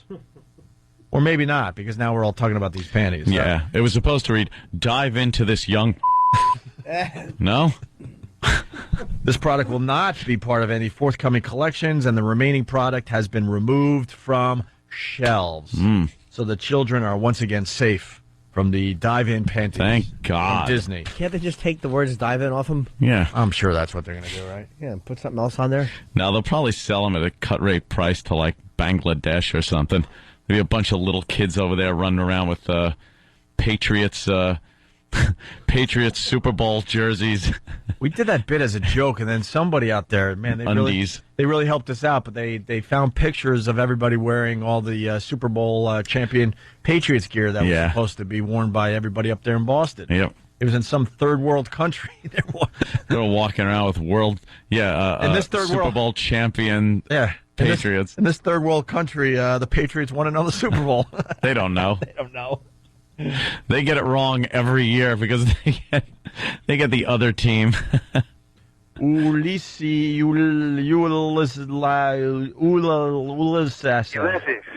what? Ulysses. Nice. Were you named after Ulysses S. Grant, sir? Yeah, and it's a coincidence. I used to live in Virginia, so I had to hear it all the time. Yeah, but were you named after him? No. I was actually born in Puerto Rico, so it was He's probably named after like some guy named Ulysses Snodgrass. Why are some creep? Why are Puerto Ricans being named after Civil War heroes? Yeah, Ulysses. That is a little weird. My mom what is going on in Puerto Rico?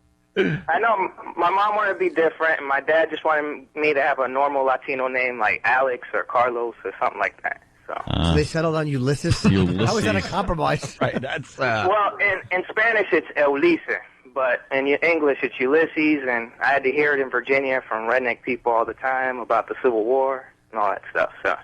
Well, and we bring it up today. I'm sorry, but what do you have there? Hey. Oh, well, going back to that memorabilia story, I got one for you. My friend, he just got out of the Army, and he collected one of those Saddam bills off a dead insurgent, and it had, like, the blood on it. And one night, we got so high that we accidentally rolled it up and smoked it without even thinking. So, nice. So that douche that was trying to give you a hard time, I mean, we don't really think about it because I'm prior military myself, and you'll be surprised the stuff we try to collect. So. All right. All right, thanks, guys. Thank you, sir. It's a little Iraqi blood. I got a little Saddam money when I was over there. Yeah. Could you bring it in for show and tell? Yeah, I don't know if it's legit. Like, the stuff at the Baghdad airport, I didn't have much faith in. Yeah. Me and Colin took pictures with the guy who was selling, like, little trinkets there, but... Yeah. All right.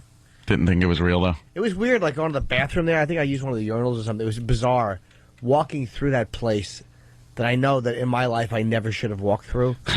Yeah, right? I never should have been in the Baghdad... Because you could see where it said Saddam Airport. Yeah. They had taken the word Saddam off, but the sun had kind of made... They just removed airport. Oops. A little error. They're not good spellers. But the word Saddam was still there, but the letters were gone. But walking through the airport, there was no one in there. It was empty, except for me, Colin, our some military guards. And a family coming in from Disney. It really was bizarre. A lot of the Continental flights were late. Where's my frequent flyer? The President's Club. It's a hangman's noose. And, it was just bizarre. Yeah. Knowing that this was the airport, that like Saddam would have people come through. It was just really a weird place to be, man. That is odd that you say that. You never should have been there. That's true. What I wanted to do was go on there was a couple of planes. Which when when the U.S. invaded, I think he had the engines taken off these commercial planes so people couldn't leave the country, and they were sitting there at the gates with no engines, going nowhere. I really wanted to go on the. I know it's probably the same condition they were in when the airport was in its in its heyday. There's still people sitting on there waiting. I wanted to walk on one of the planes, but the guard said no. Why? I don't remember. Maybe they weren't authorized to bring us there, or maybe we didn't have time. Maybe just go. I would just love do it to. on your own. Why don't we take a break? We got the Bjork fan suicide audio. Ooh. We could do that. We have the stillborn that came to life in the morgue. Oof. And more of your phone calls. Opie and Anthony. All right. Louis, Baton Rouge. Hey, guys. What's up, Louis? Oh, man, this is crap, man. I'm stuck with friggin' Walton and Johnson now. Walton and Johnson. Those guys are great. The one guy does all the voices. Yeah, he does a little fruit. Oh, is that it? Yeah, exactly. It's crap. Well, We've been stuck with them for like 30 years, and now we're back to them, I guess. Yeah, we were kind of like downplaying it, but a lot of people calling from Baton Rouge. Red Stick. Yeah, that's what they call it, Red Stick. Citadel, I guess they're teaching us some kind of lesson that we really don't know. Yeah, we have no idea what it is. We don't know what the lesson is, but they sure are teaching it to us. They took us off another one of their radio stations. We get it. They don't want to do business with us. And they took us off a station in Baton Rouge. And a lot of people call them. They're not happy about it. So I guess you get the old satellite radio, my friend. Get a little of that satellite radio in you. I guess I have to get my iPhone and do what's the app. Yeah, do a little what's the apps or something. The big time fans will find us. I don't know what to tell you. This Fareed, I guess he was a friend of ours. I guess. Yeah. And something went down. Something's going on, and he decided not to pick up the phone and give us a little phone call to tell us what's going on. He's just doing it. He's the big guy in charge, so he can do whatever the hell he wants. But I thought we had some kind of friendship where he could pick up the phone and go, "Hey guys, it's not working," or this, or I need to do this, or I need. But nah. No, we find out when people call up and say, "You're not on in this city anymore." Yeah. It's like, oh, thanks for the heads up there, Fareed. Way to go, Fareed. Way to go. We had a hell of a friendship, didn't we? It meant nothing to you. Thanks, Louie. All right, guys. So we got this, the Bjork. We talked about this. We got the Bjork fan who committed suicide. This was back in '96. I thought this was a mere 4 or 5 years ago, but we're talking 12 years ago. I guess that's when Bjork almost was famous. Yeah, she had that video with the big teddy bear chasing her through the woods. Human behavior. I don't like the Bjork. No, I'm not into the Bjork music. I was never a fan of that. But this guy sure was. What a creep. And he sent her a bomb to kill her or something in a letter. What a scumbag. Oh, yeah. So basically, if you weren't listening earlier, this creep decides to kill himself. But in a very unique way, he mailed a package that Bjork was supposed to get that was going to blow her up, basically, right? Could we? What?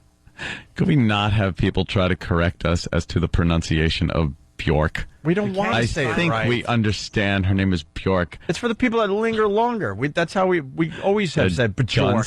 We always said her name sounds like the sounds you make when you puke. Just the Bjork. That's who we're talking about. So this creep, he's going to kill himself at the exact time that Bjork was supposed to. Now it's going to be funny when we say Bjork. Yeah. Was going to be killed by one of these mail bombs that he sent, right? A bajam. He sent a bajam to kill Bjork. Bjork. And then he killed himself. Yeah. With a gun. And are we allowed to link this video, or is this a little too crazy for the stupid lawyers? There may need to be just a warning that violent content. All right, well, okay. If you get that done, then I would officially say we're getting places there, Stunt Brain. We're getting places. So this guy shaved his head. He put on some kind of tribal makeup on his face, and he slowly but surely went through the whole suicide process, and we got some of that audio. See, apparently... shooting yourself in the head is okay to put on the website. Perish the thought a naked woman is on the website. That's the problem the lawyers have. Yeah. You could blow your brains out. Yeah. Doesn't matter. But a naked woman, that might disturb somebody. Yeah. Jesus Christ, people are stupid. Because the lawyers are gay. Well, we all know that. I hate the lawyers. I don't even acknowledge they exist. Why? Anymore. You don't understand how the lawyers are. Do you have to take the FCC training online? No. Why would they? They don't acknowledge them here. That bag of dicks. No. That was useless. It's amazing how, as much as I talk on this show, yeah, it is amazing they wouldn't think. I'm glad. I don't want to take it, but it's amazing that they wouldn't think to go, you should probably take this. They're just dope. Yeah, Anthony and I get an email every once in a while, every quarter maybe, I don't know, and it's FCC training. Ugh. And we have to answer questions. Yeah. It is the biggest waste of effing time, but I guess they're like justifying their jobs, I don't know, or covering their... I don't know why they do this, to be honest. It's a way to screw us, because then they have it on file that we took this test, went through all the hoops, all the training, and the training, and now we know better. Yeah. So that if something happens on the air, they could turn around and go, you can't plead ignorance here. You knew better, so we will now fire you. And it's a way to protect their own. And ass. also, it's a way for them to work less, because back in the day when we were doing the NEW thing, we actually had to sit down with the lawyers, and they actually had to go into some in-depth conversations with us and hand out other cases of radio guys getting in trouble. Now, they don't want to work just like anyone else out there. So online training, an FCC. online test. But the point of this is, at the end of it, when you pass their FCC online training,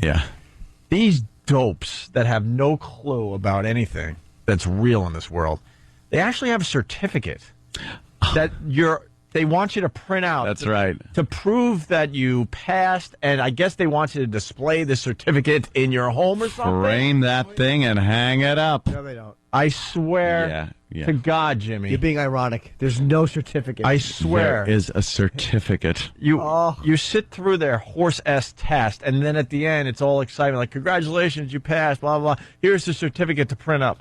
Whoopity-doo. That you passed, and it has your name on it. What's the certificate? Is it a picture of a guy with junk in his mouth? Yeah, it's to put over the glory hole.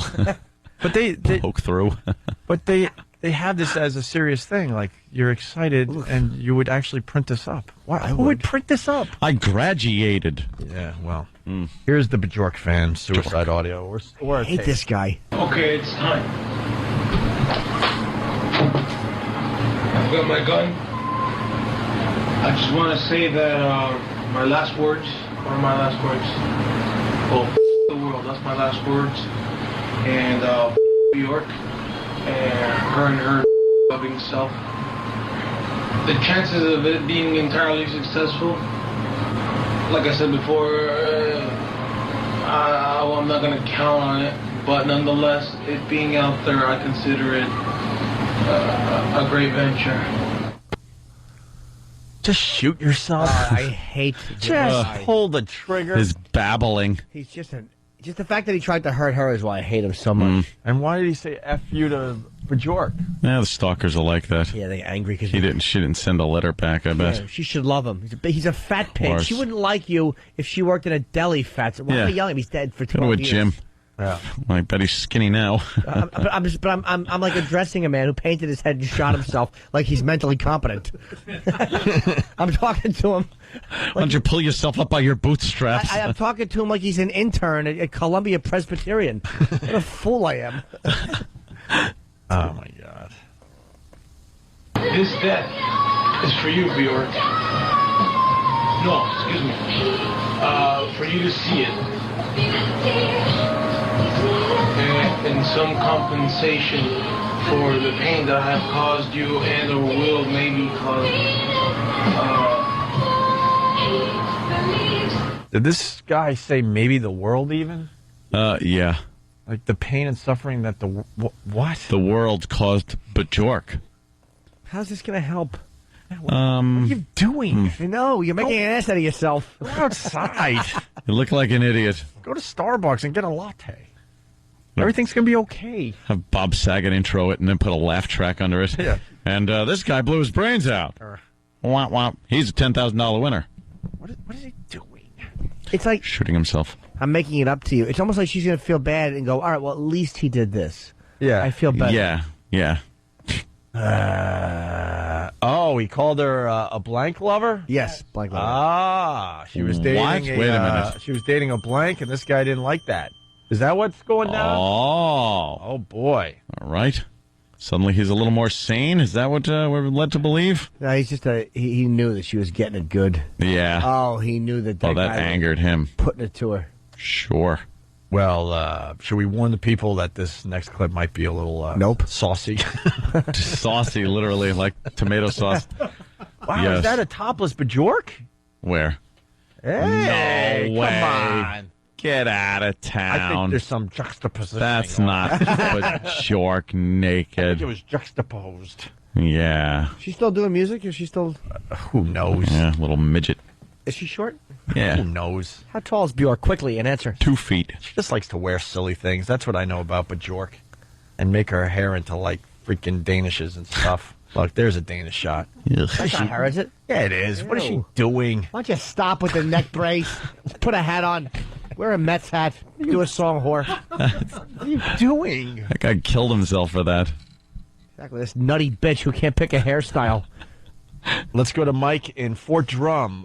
We were bitching about our FCC thing. I guess the Army has you guys doing silly stuff too, huh? Really? Good morning, guys. What's up, Mikey?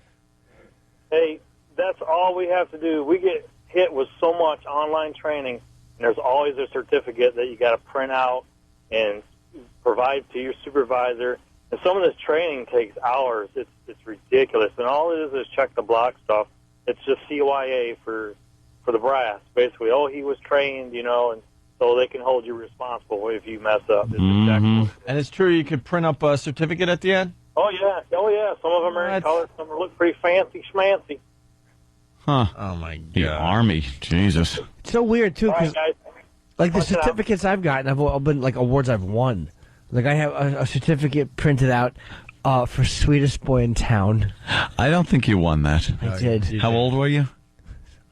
From ages 13 to 29. And Boy Most Likely to Brighten Your Day. I won that one. Boy. It's obvious you're in a new competition. Gayest mustache ever. I keep forgetting I have it. I keep forgetting we it. haven't forgotten. Very The latest mustache picture is up on easy. onaradio.com. I'm going to take one every day. Jimmy's trying to get to Friday with his mustache. I have a cute smiling picture on my MySpace one. It's it's very adorable. handsome. It's a handsome mustache pic. But All the Bjork girls love is it. 5'4". Yes, sir. Oh. She was born in '65. I realized she's 43. I think she's 25. I'm an idiot. She was around, back in the 90s. She's been around hacking it up for many years. I can't even name one Bjork song. I can't either. And I did a lot of music radio. That one that we just... Yeah, this one. Nice paint. This is her big hit. She wrote for the guy. This is her big hit. Yeah, this is the big teddy bear walking through the woods. He shot himself for this fraud?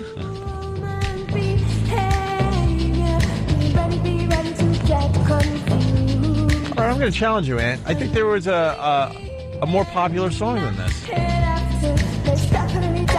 Huh. I don't know. She stinks. Yeah, more popular? I think so. When I think Bjork, I don't think this song. How is this a hit anywhere? In Iceland. We got to find a bigger hit than this. She's terrible. This is like a big hit. Yeah, I'm just going to challenge you. I think there's another song. She actually had a box set? She had a box set? Give me a list of Bjork songs, because now I got to show some Bjork knowledge. I'm going to find one that was more popular than this, and I think. All right. Good luck to you. Oh, Stunt Brain is in. Album, singles. Army of Me was pretty big. Army of Me? Yeah. Yeah. What? Who was the Fine. what? Army of Me. I want to shoot myself now, but not for the same reasons Fatso did. Dolt. Try, all right, Army of Me. Wow. Maybe I don't know crap Yeah, about a few her. people said that on instant feedback. All right, let's hear Army of Me. Oh, yeah. Yeah. What? Never heard of it, sir. What is she doing? She has a B, a J, a K in her name with the 2 dots over the O. She has 1 vowel in her name. She's horrible. I give you an A for effort, but what are you doing? How is this a popular song? I don't know what this one is. I don't either, Adam. Yeah. I'm just trying. Let's see when it kicks in. Travis, If you know it the kicks big in. Bjork song? She had one. I thought that was it. Oh, I do. I know it. It's the I Suck. Oh, So Quiet. What? It's not in the big system, huh? Not in People are the- saying Oh So Quiet was the big one there, Anthony. We're stuck in Bjork hell. She's terrible. I don't know. I think that human behavior one is the big biggest? one. I remember the video. Like that's when she was at her peak. At least the She's listeners beat. could get out of Bjork hell. They could just turn the dial. We're stuck in What Bjork happened? hell. What happened to Fiona Apple? Oh, she was so tortured, the poor Where did girl. she go? She's still doing it. After she did Criminal, she had a cool video, actually, for Nothing's Gonna Change My World. Or Oh, yeah? Universe. Yeah, there's a cool video. Criminal was a good video. I mean, Yeah, a it lot was. of, lot of sex and sweat going on in She that. was banging, thing. oh, yeah, I tell you about Paul Thomas Anderson, Yeah. director who did Boogie Nights. She was Oh, okay. Oh.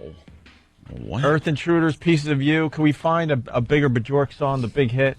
I mean, Anthony's going to win this. Yes. Let's say hi to Marie, Long Island. Marie? Hey, Marie. Hey, I work for the local cable company on Long Island. Yeah. And we also have to take the online ethics and sexual harassment training and print out our little graduation certificates at the end. Ooh. Apparently, people don't know that you're not supposed to pin your secretary up against the desk. You know what? No, my brother had me laughing. He's got a great new concept. I was hanging out with my brother Scott and the gang out there way out there on Long Island. He goes, instead of sensitivity training, they should have insensitivity training. How brilliant is that, though? Just what Why do show? we have to change? Get these prisses and teach them how the real world works and make them go through insensitivity training. How to handle it. Where you just, that stupid secretary that's not willing to get a pinch every once in a while, you throw her through the insensitivity training. You teach her how to not spill coffee as her rack is being squeezed angrily. Yeah, exactly. I laugh so hard, and then I'm thinking, you know what? It's kind of brilliant. It really is. Because why? I mean, the reality is that it's a minority of people out there that are getting offended, and the rest of us are suffering.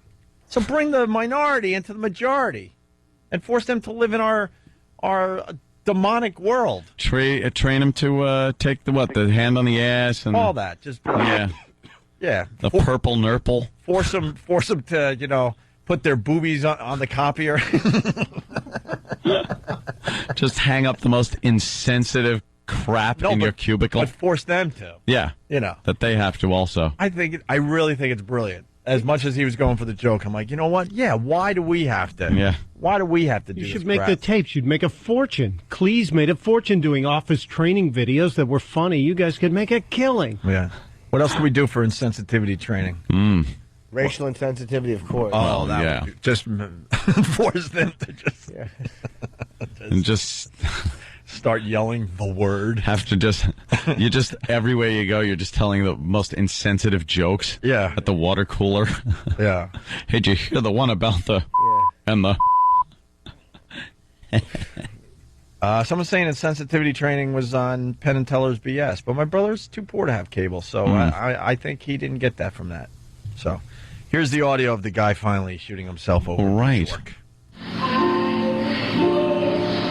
By the way, he waited to the end of the Bjork song. Yeah. Everything was very, very calculated with this guy. Trying to see if it got any better. Yeah. When it didn't. Kaplowy. Just leave and go to a movie or I know. something. Cut it out. What are you doing? Do a sit-up, fat boy.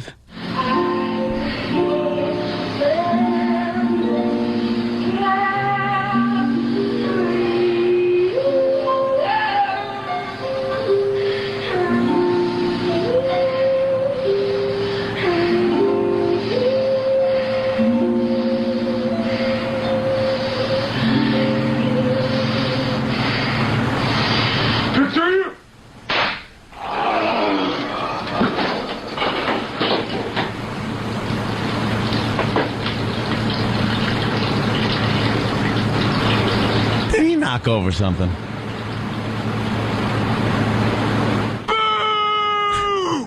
What did he say right before he pulled the trigger? Sounded like soup. I think it was some soup. I think it was some kind of Bjork nonsense. Oh, was it? Can I say how smart Anthony is? What? It didn't even occur to me that when he fell forward, he might have knocked something over. Yeah, he might have knocked a beverage over. Like he might have had a can of soda or something. Yeah, I mean, it could be blood. We've all seen Arbut Dwyer, and it really did pour out his nose. But I don't know. That really was kind of pouring. But did you hear the noise he made after he went, oh! Yeah. There was a noise that came out. He felt it. That's ow. He felt. Yeah, that was ow. Why did I do that? We've been pretty morbid the past couple of days. I know. Not. Oh, what do you got there, What is young Samuel? Are we going to get out of Bjork hell by playing her biggest hit? Oh, this is it? I apologize that we went into Bjork hell here. What happened, Samuel? She hasn't had this much attention ever. Since old fatty blew his brains out. Yeah. So she attacked that reporter. Oh, right. That's a classic video. Why did she? Yeah. She just flipped out. I don't know. She was just sick of the paparazzi taking her picture. And Taking pictures of her baby, Yeah. I think. Because she's freaked out. Because she's a tortured artist. Shut Yeah. up. Just go away. More Bjork. Oh, yes. This is from a deodorant commercial. Stinks. Oh, so quiet. It's oh so still. No. This isn't bigger than Nope. Huge. Nah. human behavior. Anthony, there's another one. I'm telling you. And so peaceful until you fall in love. Simple, the sky What the hell year is it? Christy Yamaguchi skated to this in a gold medal routine. Oh, thank you, Stunt Brain. Who did? Christy Yamaguchi, the American gold medalist and Yeah. great champion. Yeah. Wonderful. it's over. And then I suddenly love Bjork. Why? Because I'm watching her attack a reporter. Oh, yeah, she really went at it. She's an animal, that's for sure. But And it's amazing how none of the other scumbag reporters tried to help the other one. They No. just filmed it. Yeah. They're just pigs. I just love it. They're hyenas. you know how bad you would look if you help your buddy out as he's getting beaten up by a girl? You No, gotta it was a woman. film It was a woman. Yeah. Oh, it was a Look at woman. her just socking her in the head. Nice. What year was this? That's about, what, 4, 5, 6 years, 7, 8, 9. I love when you just give out too many numbers. Sure. Why don't we throw this up on onaradio.com? Why don't we? Is there any bigger sign of stupidity when someone gives out the higher number first? It's got to be between like 10 and 6 years ago. People pointing out that she does have a vowel in her name. Who cares? I said there was only one. He said there was one. I said there was one vowel. I know what an O is. All right. I said it's got the 2 dots over the O. But whoever's saying I didn't imply it was a vowel is a Yeah, but the liar. 2 dots over the O makes it not a vowel anymore. Stunt brain? Tell him. I don't know. It's Tell him. It's Icelandic. I question it. The 2 dots makes it a consonant. Does it? Yep. Tell him. I'm not. I have to learn on this. They one. love J's and K's. Reykjavik. It's a She's big place. huge points in Scrabble with the K's and the J. That's 10 points each letter. Yeah, but you can't. No, K is 5 points and the J is 8. I hate to correct people. You do know Scrabble's for queers, B right? is 3. Wow. Scrabble's for 1. queers. R is 1. Scrabble's for queers. They have gay Scrabble? Scrabble stinks. I love I hate it. I can't Yes. spell worth the crap, first of all. Because you get... There's no spell check on Scrabble. You play against those people that know those dumb little 2-letter words that give you 1,000,000 points. I have the whole rack, and I cannot get one word out of it. And the stupid timer is going. That little ancient hourglass is going, and I'm sitting there going, I can't make a word. I don't know. I don't know how to spell. The sands of time, my friend. Yes. Danny like saying the the attack- sands in an hourglass. I'm sorry, man. It's okay, I'm Jimmy. sorry, the attack was 96, you're saying. So I'm wondering if it was a question about the suicide or something. She got her Oh, crazy. wow. That was a fun year for her, huh? Mm. She had fans killing herself. She's attacking people. Yeah. Tomorrow, for the people out there, help us out. I think this insensitivity training thing that we kind of like touched on could be fun tomorrow. Could be a lot of fun because I know I'm not alone where I hate the human resources department. Mm-hmm. HR has no business in radio whatsoever. Puffin stuff? Or HR and lawyers have no business in radio whatsoever. Mm-hmm. This dumb business was a bunch of guys getting high playing songs. Why has it come to the point where we have to meet with human resources and sit down with lawyers? Go away. So we'll talk about... Get out of my way. We'll talk about sensitivity training tomorrow, human resource departments, all that crap. Hope you can get that stuck in your head. Oh, yes, there's Stunt Brain. And the O with the double dots over it is referred to as an umlaut. Sure. And I do believe it is a vowel, according to several sources. Of course it is. I'm just messing with you. Oh. Well, thanks for making me learn.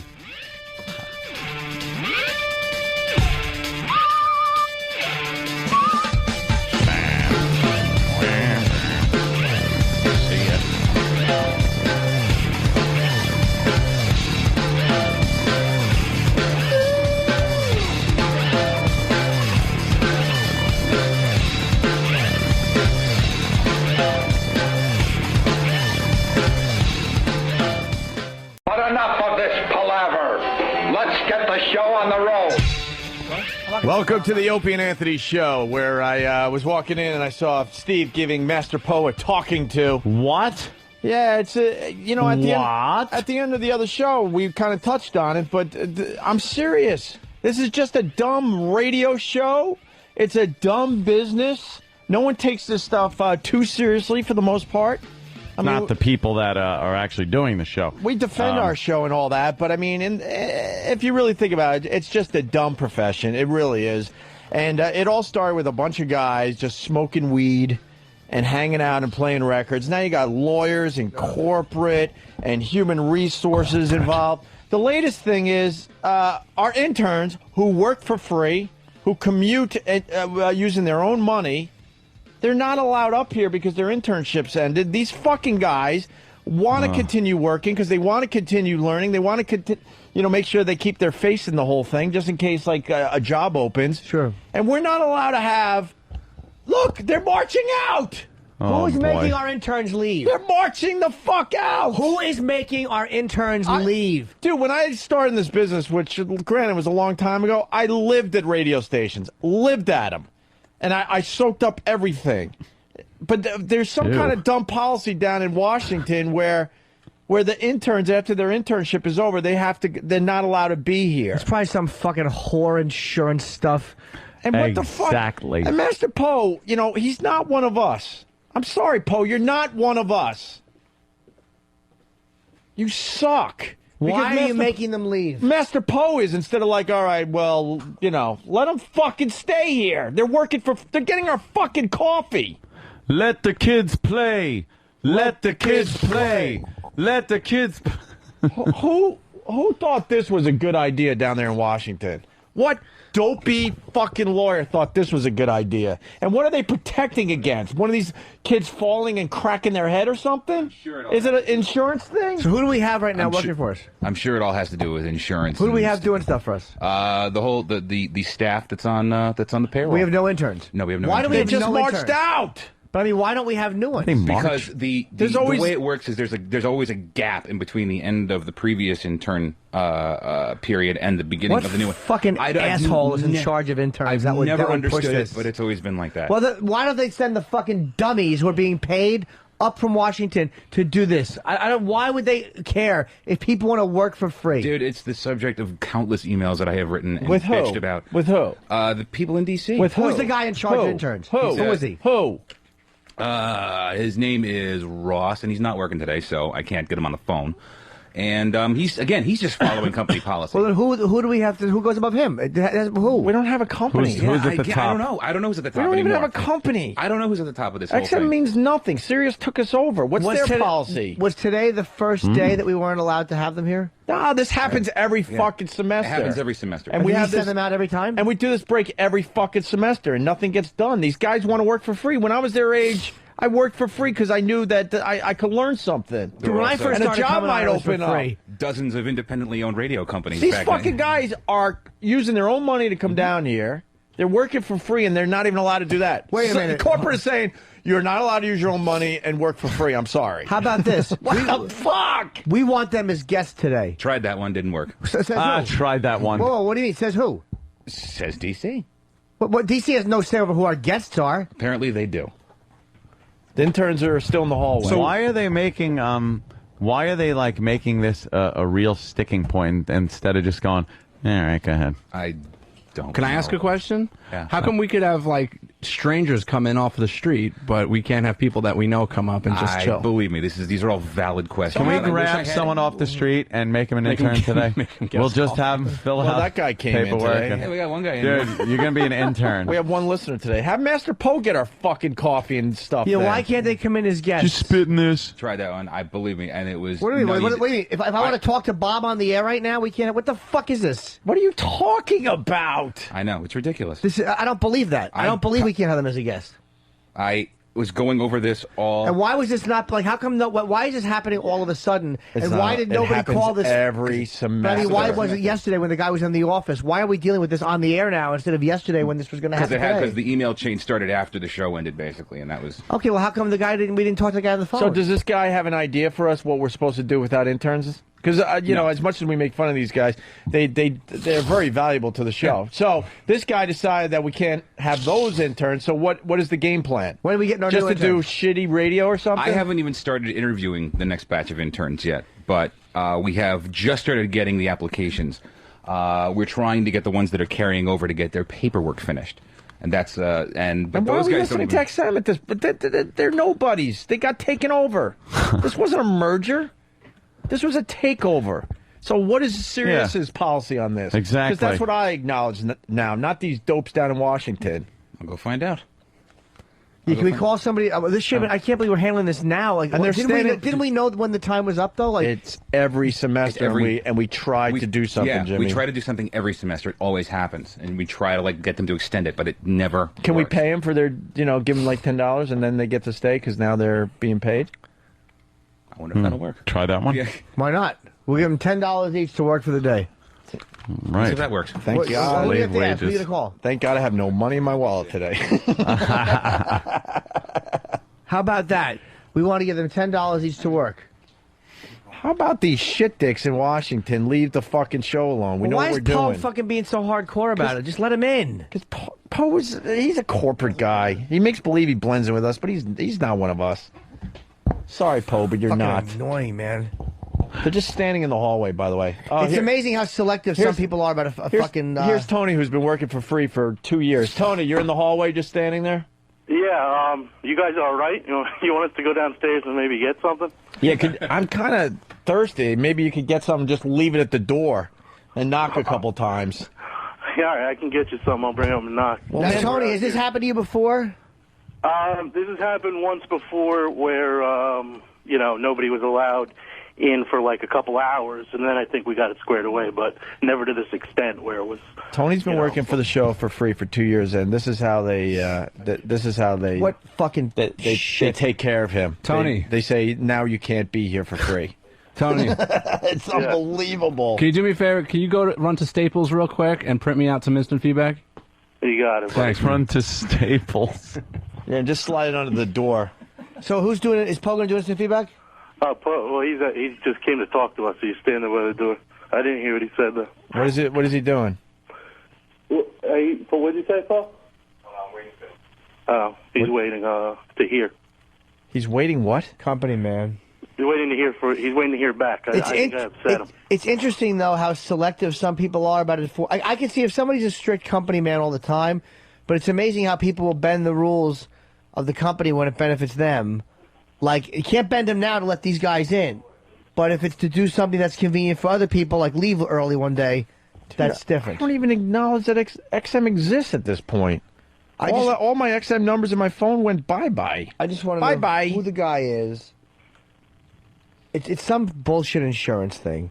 They're not insured to be up there because the insurance will only cover, just more fucking scumbags in the insurance industry, and just more fucking scumbags. Absolutely. Corporate. All right, Tony. Have fun in the hallway. I'll be out here. Call me if you need me. I never liked you anyway. Stay in the fucking hallway. I'm kidding, Tony. Throw yourself down the elevator shaft. Yeah, really. I'm sorry you shot yourself during that Bjork video. Visual humor on the radio. Opie and Anthony, starring Jim Norton. Shepard Smith said cunt. Did he? Oh, yeah, he did. What? Again? A couple weeks old, but I think we were on vacation when this went down. I think he said that once before. Says cunt, then explains why he said it. They said name something you'll never eat. They genuinely believe is going to uncover tens of millions of dollars in healthcare fraud. Wow. Jonathan Cunt live in our Southern California newsroom. He was this Thursday, August the 7th, No, his name is Kunt. Everyone knows he just called him Jonathan Cunt. It's not. Did no one ever pronounces Kunt or Kuntz or anything like that with the cunt? I've told the story many times about Anita Cunt. Right. The fine, hot woman I used to caddy for at the Huntington Crescent Club. Caddy. I don't even think his name was spelled with a hard K. I think it was I might be wrong, but I think it was just like Hunt or something. Like there was no reason for there to even be a hard K. He's going to explain why he did this. Jonathan Cunt live in our Southern California newsroom. Something when he was this Thursday, Of course they dropped something. Did you hear the crash when he said cunt? Is it Jonathan K. Hunt or something? Yeah, that was the that was the program director of the show dropping dead of a heart attack. You said what? I got 2 kids I gotta get through college. So fired. Live in our Southern California newsroom. Wait, we didn't. Hold on a minute there. In healthcare fraud. Wow. Jonathan Cunt live in our Southern California newsroom.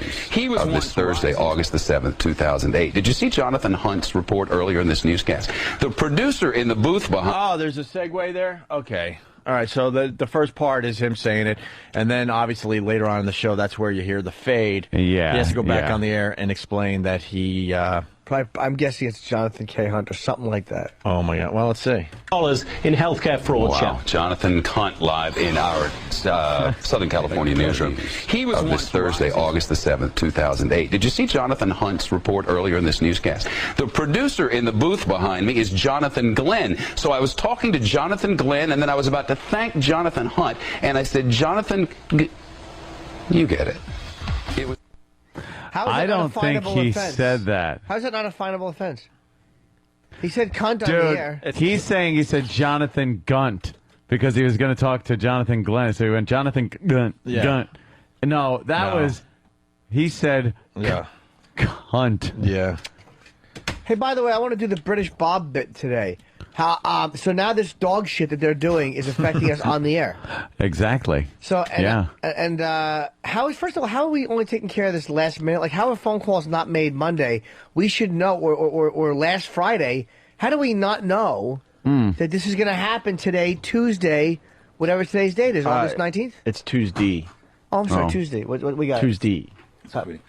Like I said, I started getting informed about this yesterday after the show. We should know the cutoff date for interns, don't we? It's not a mystery. No, it's not a mystery, but it's usually just they give it out at the beginning of the semester, and then it's one of those things that gets lost in the shuffle, and we never really paid attention to it in the past, to be honest with you. All right, but the fact that it wasn't handled is why we're in this situation right now. It can't get handled, unfortunately. How does it get handled when the cutoff date ends? There's always going to be this nebulous period of a month where we don't have any interns. What'd you say about getting them paid? I'm waiting for a call back from who'd you call? From Bruce. Bruce? Yeah. Bruce who? Bruce. In this office? Yeah. Oh, whatever. Chris, we in can't get anybody on Pennsylvania. the phone for this. Chris. Not yet. I just talked to him. Chris. Hey. Gotcha. Hey, Poe won't let those interns in there, but he'll have 40 fucking criminals up there when he does his own show. Yeah, no kidding. That's the hypocrisy of all this. We had guys that spent some hard years in the joint up here, but a stupid intern that wants to work for free and get us our dumb coffee isn't allowed to. Is Kenny allowed up here? He probably isn't. Kenny's helping out. But he's not really allowed to be up here, following those rules, because he's not an XM employee officially. Yeah. Interesting rules. They don't seem to really be rules, For them to tell us we can't have Bob on the air to discuss this as a guest is fuck. Who said no to that? Who said no to that? The intern coordinator. What's his name? His name's Ross. Okay. This is an intern coordinator? Then why isn't he What trying to is help that? the show? What's he doing? He's not at work today. How is he off on a fucking Tuesday? Who takes their day on Tuesday? Dude, but the point, because we started early. I started in radio. There was no intern coordinator. There was one intern that said, well, need more interns. I'll go find some of my buddies. Dig some up. Now there's an intern coordinator? What does he coordinate? Why can't we call it cell phone? Interns. But how do you coordinate an intern? I don't know. Hey, Mel, I found some more money for you. Yeah. Get rid of the intern coordinator. That'll save. I bet you he makes about 100 G's, too. We're not allowed to just go and solicit for our own. They have to contact XMDC before they could be our interns. So we're not allowed to just go get our own interns. We have to wait for them to send us prospective interns before we are then allowed to further the process. Yeah, really? So they have us by the balls like that, so that when we get stuck, we know that we're going to run out of interns. It's just that if they don't send us. What's his name? Ross Herosian. If they don't send us applicants, then there's nothing we can do. We can't just pull people off the street. Applicant is a bum. So we knew that this was going to happen. I'm saying we didn't. To Mel Karmazin. We didn't start doing anything. Let's see. Intern problem. I demand. Request. Is better. Yeah, get more flies with vinegar than honey. How about we start with? I realize you're trying to figure out how to save money with the new company. I realize that you are cost cutting. No, that's kind of corporate. You know what? While liquidating. That's more accurate. I understand you're trying to get rid of the dead weight. I like that. Yes. Oh. I understand you're trying to find more money to pay us. Oh, that's good. Oh, very good. Killed two birds with one stone there. Nice. And we will help you find that money by helping you get rid of the dead weight. Too early. So something about cost cutting. Yeah, okay. Something about, all right, what do we got so far? Now I'm all confused. Okay. I got to Milk Karmazin. The subject. Cost cutting. Cost cutting. He'll open that. Well, I wrote in subject, I am God. Is that good? Nah, because he'll probably think it's spam. Yeah. It'll go to the spam folder. Just cost cutting. Cost cutting. Hold on. Cost.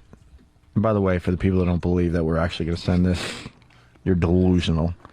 Cost cutting. How do you spell cutting? 2 T's or 1? Kutting. All right. I'm going to put an N in there and make believe I made a mistake. Yes. Cost cutting. Okay, cost cutting. Subject, cost cutting. Yes, Jimmy, go ahead. We have figured out, we here at the Opie and Anthony program. We here. have figured out a way for the company. What are you? I'm not a secretary. Oh. Opie and Anthony program. Mm-hmm. Have figured out a fiscally responsible way. Oh my God! To get our dick meters on more cash. How do you spell fiscal? FISC. Right. ALLY. ALLY. Fiscally what? Responsible way. Responsible. All right. To get our dick beaters on more cash. We might have to tone that down a little bit. All right. Although I'm keeping cost content because I think that's like. But you're writing to the CEO. To get our meat hooks into some more moolah. Way to get. All right. Our meat hooks. Into what? More moolah. Moolah. MOOLAH. I got it. Okay. I got to go exclamation point after that. Have to. Just one, though. All right. I know you're not a big fan of the exclamation point. Yeah, especially when you're writing to a CEO. It should be business letterish. Yes. It has to sound official. All right. Oh, I spelled Anthony with an M. Hold on, man. Oh, shit. That's all right. Anthony. All right, go ahead, Jimmy. Moolah. Whatever monies, MONIES. Whatever monies. I hate MONIES. the use of the word monies. I love it. Yes. Whatever monies are currently being flushed. Currently being flushed. How do we put this? Flushed down. The turlet. I want to write the turlet. The shitter. Yeah, flush down. Yeah, flush down the turlet. I like turlet with an R. Turlet. TIRLET. And then put in parentheses. Yeah. Also known as. Also known.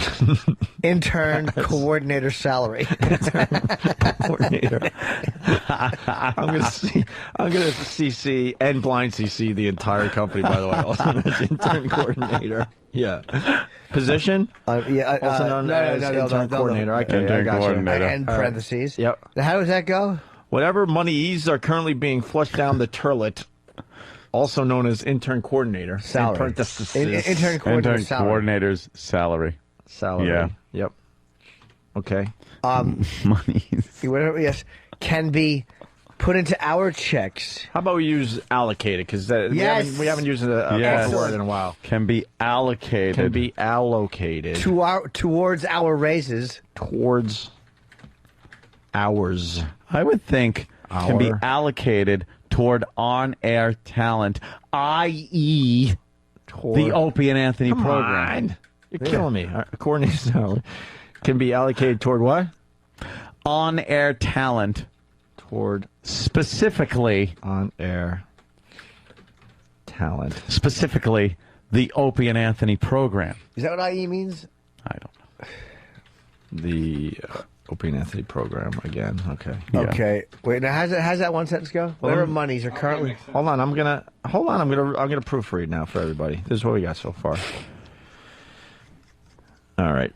To Mel Karmazin, subject cost cutting. We here at the Opie and Anthony program have figured out a fiscally responsible way to get our meat hooks into more moolah. Moolah. Fucking what? Moolah. Whatever monies are currently being flushed down the turlet, also known as intern coordinator salary, can be allocated toward on-air talent, specifically the Opie and Anthony program. And then put a comma. Mm-hmm. When that bum is fired with no compensation package. With no compensation package. Probably a run-on sentence. Yeah. Should I write "Please alert us" so we could watch the hilarity ensue? No, because I don't think we're kidding. Yeah. Yes, he has to know that this is serious business. All right. So far, so good, I think. What's Orbitcast computer email stuck? address too? I got it, Danny. Don't worry about it. I can't find it because my computer. Opie and Anthony program. When that bum is fired with no compensation package. Yes. Okay. A new sentence. When that bum is fired with no compensation package. Okay. What's the point of this again? I don't remember. To get interns. Well, the point is to get this dope fired. Well, they might put someone else in his place, so it's the position that needs to be eradicated. Yeah. We also suggest that the position is. We'd also like to suggest, in the strongest of terms, that this position be eradicated, as were the Nazis. To what? We would like to strongly? Nah, that's not going to make sense. Yeah, that this position be eradicated due to its complete uselessness to the company. Yes. It has become an anchor around the neck of this organization. An albatross. And it will drag us Albatross. all. Everyone knows it's an albatross. And it will drag us all down into the financial abyss. We would like to also suggest that this position is eradicated. This position be eradicated. Due to its complete uselessness. To its complete uselessness. To Sirius XM. You should Yes, show that very we're good. company men. Company guys. And I'm putting Sirius in capital letters and XM in small caps. Nothing wrong with a little brown nosing. Little ass kiss in there, sure. Uselessness to Sirius. Look at this. And you shouldn't put tiny plus- X, tiny M. Look, because you got taken over, you dopes. I wouldn't put uselessness to Sirius XM radio. I wouldn't. By the way, I wouldn't put cunting because the spam folder may pick that up. Oh, I'm telling you, spam folders grab this. A corporate spam folder will grab anything that seems even remotely fun. All right. Wait. Okay. All right. I switched that. That sucks. When that bum is fired with no compensation package, we would like to also suggest that this position is to be eradicated. No, this position B. You don't need is to. Yes. This position be eradicated. Be eradicated. All right, don't hurt me. I'm not. This position be eradicated due to its complete uselessness to Sirius XM. That's right. Radio. Yours respectfully, Steve Carlisi. That's right. Well, how about wait? Respectfully yours. Are we done? Respectfully yours. Fully. Steve. Yours. The gay queer producer. Steve. The gay queer producer. Why? Oh, no. Why? I'm sorry. I should have said producer.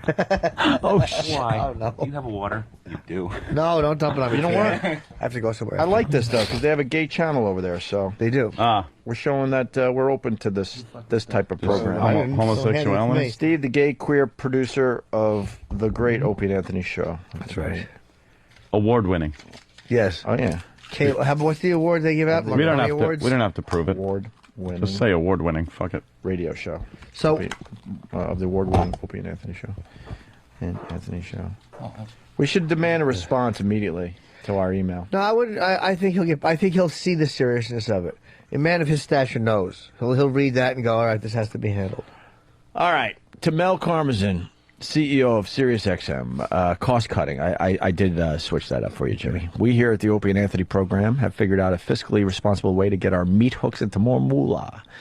Whatever monies are currently being flushed down the turlet, also known as intern coordinator salary, can be allocated toward on-air talent, specifically the Opie and Anthony program. When that bum is fired with no compensation package, we would like to also suggest that this position be eradicated due to its complete uselessness to Sirius XM Radio. Respectfully yours, Steve, the gay queer producer of the award-winning Opie and Anthony show. I like it. It's official. It makes sense. It shows the softer side of the program. Yeah. And this is how stupid we really are. Push send. Why not? That's not a nasty email. You should send it. He'll appreciate that. Proof that I just said that. Mel will appreciate the fact that there are men who are willing to write emails and not go through agents. All right. That's about that. I guess that's the gig. Whatever. He might find the humor in it. He might not. Whatever. Well, I think he'll enjoy that. Why wouldn't he? It's not. Yeah. Industrial result. People are helping us out with right size in the company. Wow, there's some smarties on the line. Yeah, but they're boring. You send a quick one. Keep it quick. Yeah, let's say hi to Greg on Long Island. Greg? You're going about this all wrong. They're not interested in saving money. They just hired Mike from Mike and the Mad Dog. They got to find the money somewhere, my friend. Hired the Mad It won't Dog. be there. You should sign Poe's name to it, too. By the way, they signed Chris, not Mike. They didn't sign Mike, that bore. Yeah, Mike's a douche. Mike? Hey, dog. How you doing, dog? Mike's a douche, and they didn't want him. They wanted the excitement of the team, which was Mad Dog, who's a great guy, by the way. I met him a couple naming times. the whole channel after him? I don't know what they're doing, but they just signed him to a big contract, and I think he's going to do a great job. He's a great guy, man. Great guy. Huge Bruce Springsteen fan. Seems like a better guy than that fucking bore Francesa. Yeah.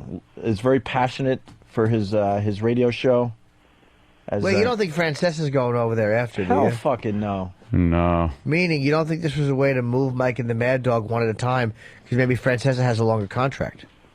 Usually the contracts run side by side. Yeah. Like Ebony and Ivory. What? All right. My buttons aren't set up. I would crash myself. All right, thank you, sir. Scabbing my nose is driving me nuts. Listen, we have Chris crying on his last show. No way. Oh yeah, we do. We have we have Mike and the Mad Dog's final show together. You want to go through it a little bit? We got some clips. I'd like to hear the crying. The rest of this, I always found this show to be mildly interesting at best. For the rest of the country, Mike and the Mad Dog, got to give it to them. They were mediocre here in New York City. Definitely got to give that to them. They did okay as far as sports radio goes.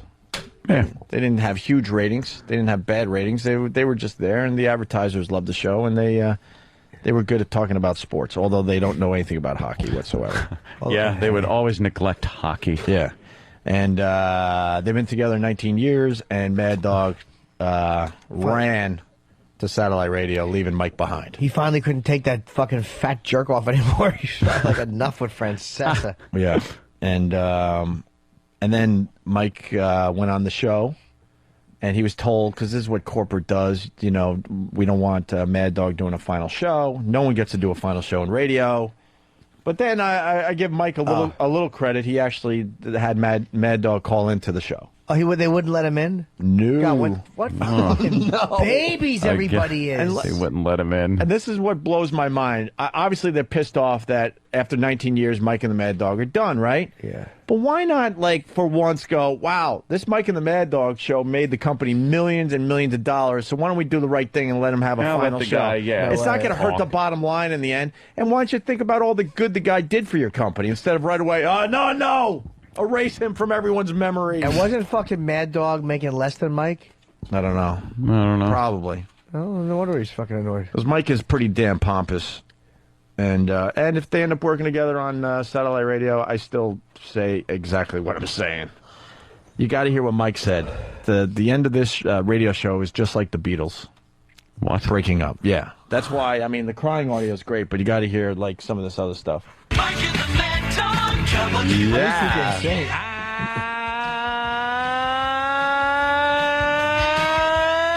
Good afternoon, everybody. How are you today? The Mike and the Mad Dog radio program.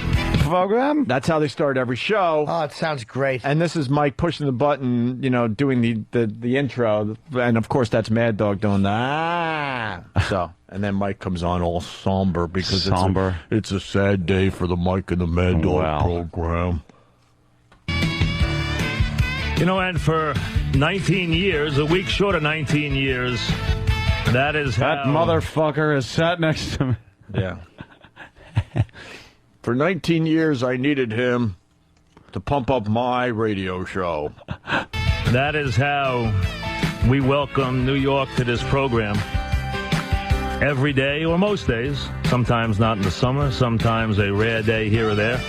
But that was the sound that beckoned everybody that started the Mike and the Mad Dog program. As you know, last night you learned that the Mike and the Mad Dog program will be no more, as Dog has decided to move on. And the response has been, to me, overwhelming. We started this program on September 5th, 1989. It was a shotgun wedding as everyone may remember if you're old enough. It was almost a quickie divorce. We did not get along very well in the beginning. The show was considered to be a colossal misjudgment the first couple of weeks. Within 9 months, it was the toast of the town. Ugh. And fortunately for the dog and myself, it has remained that for these many years. It has remained a show that has been at the top of the ratings, thankfully, for all those years because of you. And I know for many of you and for me, and I know for Dog, this is a very sad occasion. Is it? Is it really, I'm Mike? so happy the Dog moved on. He saw some fucking real money at Sirius, and he was like, fuck this fatso. He bugs me with the way he wears his headphones so they don't mess his hair up. He's irritating. He really is. I like these guys because they backed Imus. I like Francesca, too, for that. These guys really backed Imus. I mean, he did the right thing from time to time, but overall, you got to look at his body of work. He's a douche. A douche. Of the nozzle variety. He is. Here we go. The history. We get into the history of this show. Over 19 years. This will actually be really good for Mad Dog, by the way, because a lot of people in the press are saying, well, no one knows him on satellite radio. No one knew us on satellite radio. We did quite well. So you get a little history of the Mike and the Mad Dog show, because there are a lot of people out there going, who is this Chris Russo? So I think we're helping him out today. Over 19 years, we've experienced a lot here. Not only our fights that were very public, and that is the part that seems to get accentuated, but remember, 5 or 6 nasty squabbles in 19 years is not that many. We've gone through marriages, we've gone through the birth of 7 children, we've gone through fucking in the ass. How do they do that? Sounds like you and I, and we've had about 5 or 6 fights, and I've been through no kids. No kids. Either one of you. At least 7 of your girlfriends. I've been through some. I've been through some children. You've been through a lot of children. You're making your way around. 7 girlfriends? I thought that would get a pretty good laugh. No? All right. This is hurtful. No. It's funny. It's hurt Ant's feelings. Let's just hurt it. Look at sad Anthony. Let's just hurt his nice hat, dick. Douche. Passing of loved ones. Mm-hmm.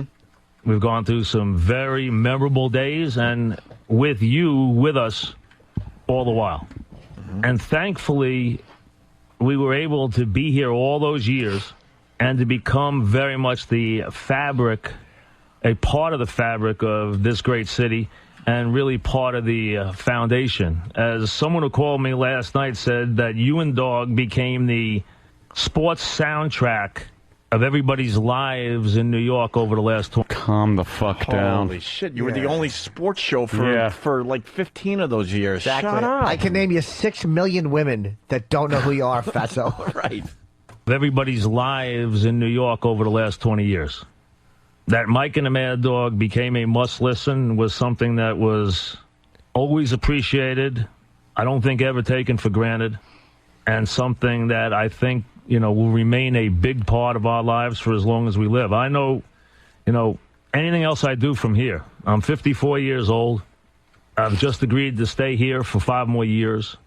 Oh.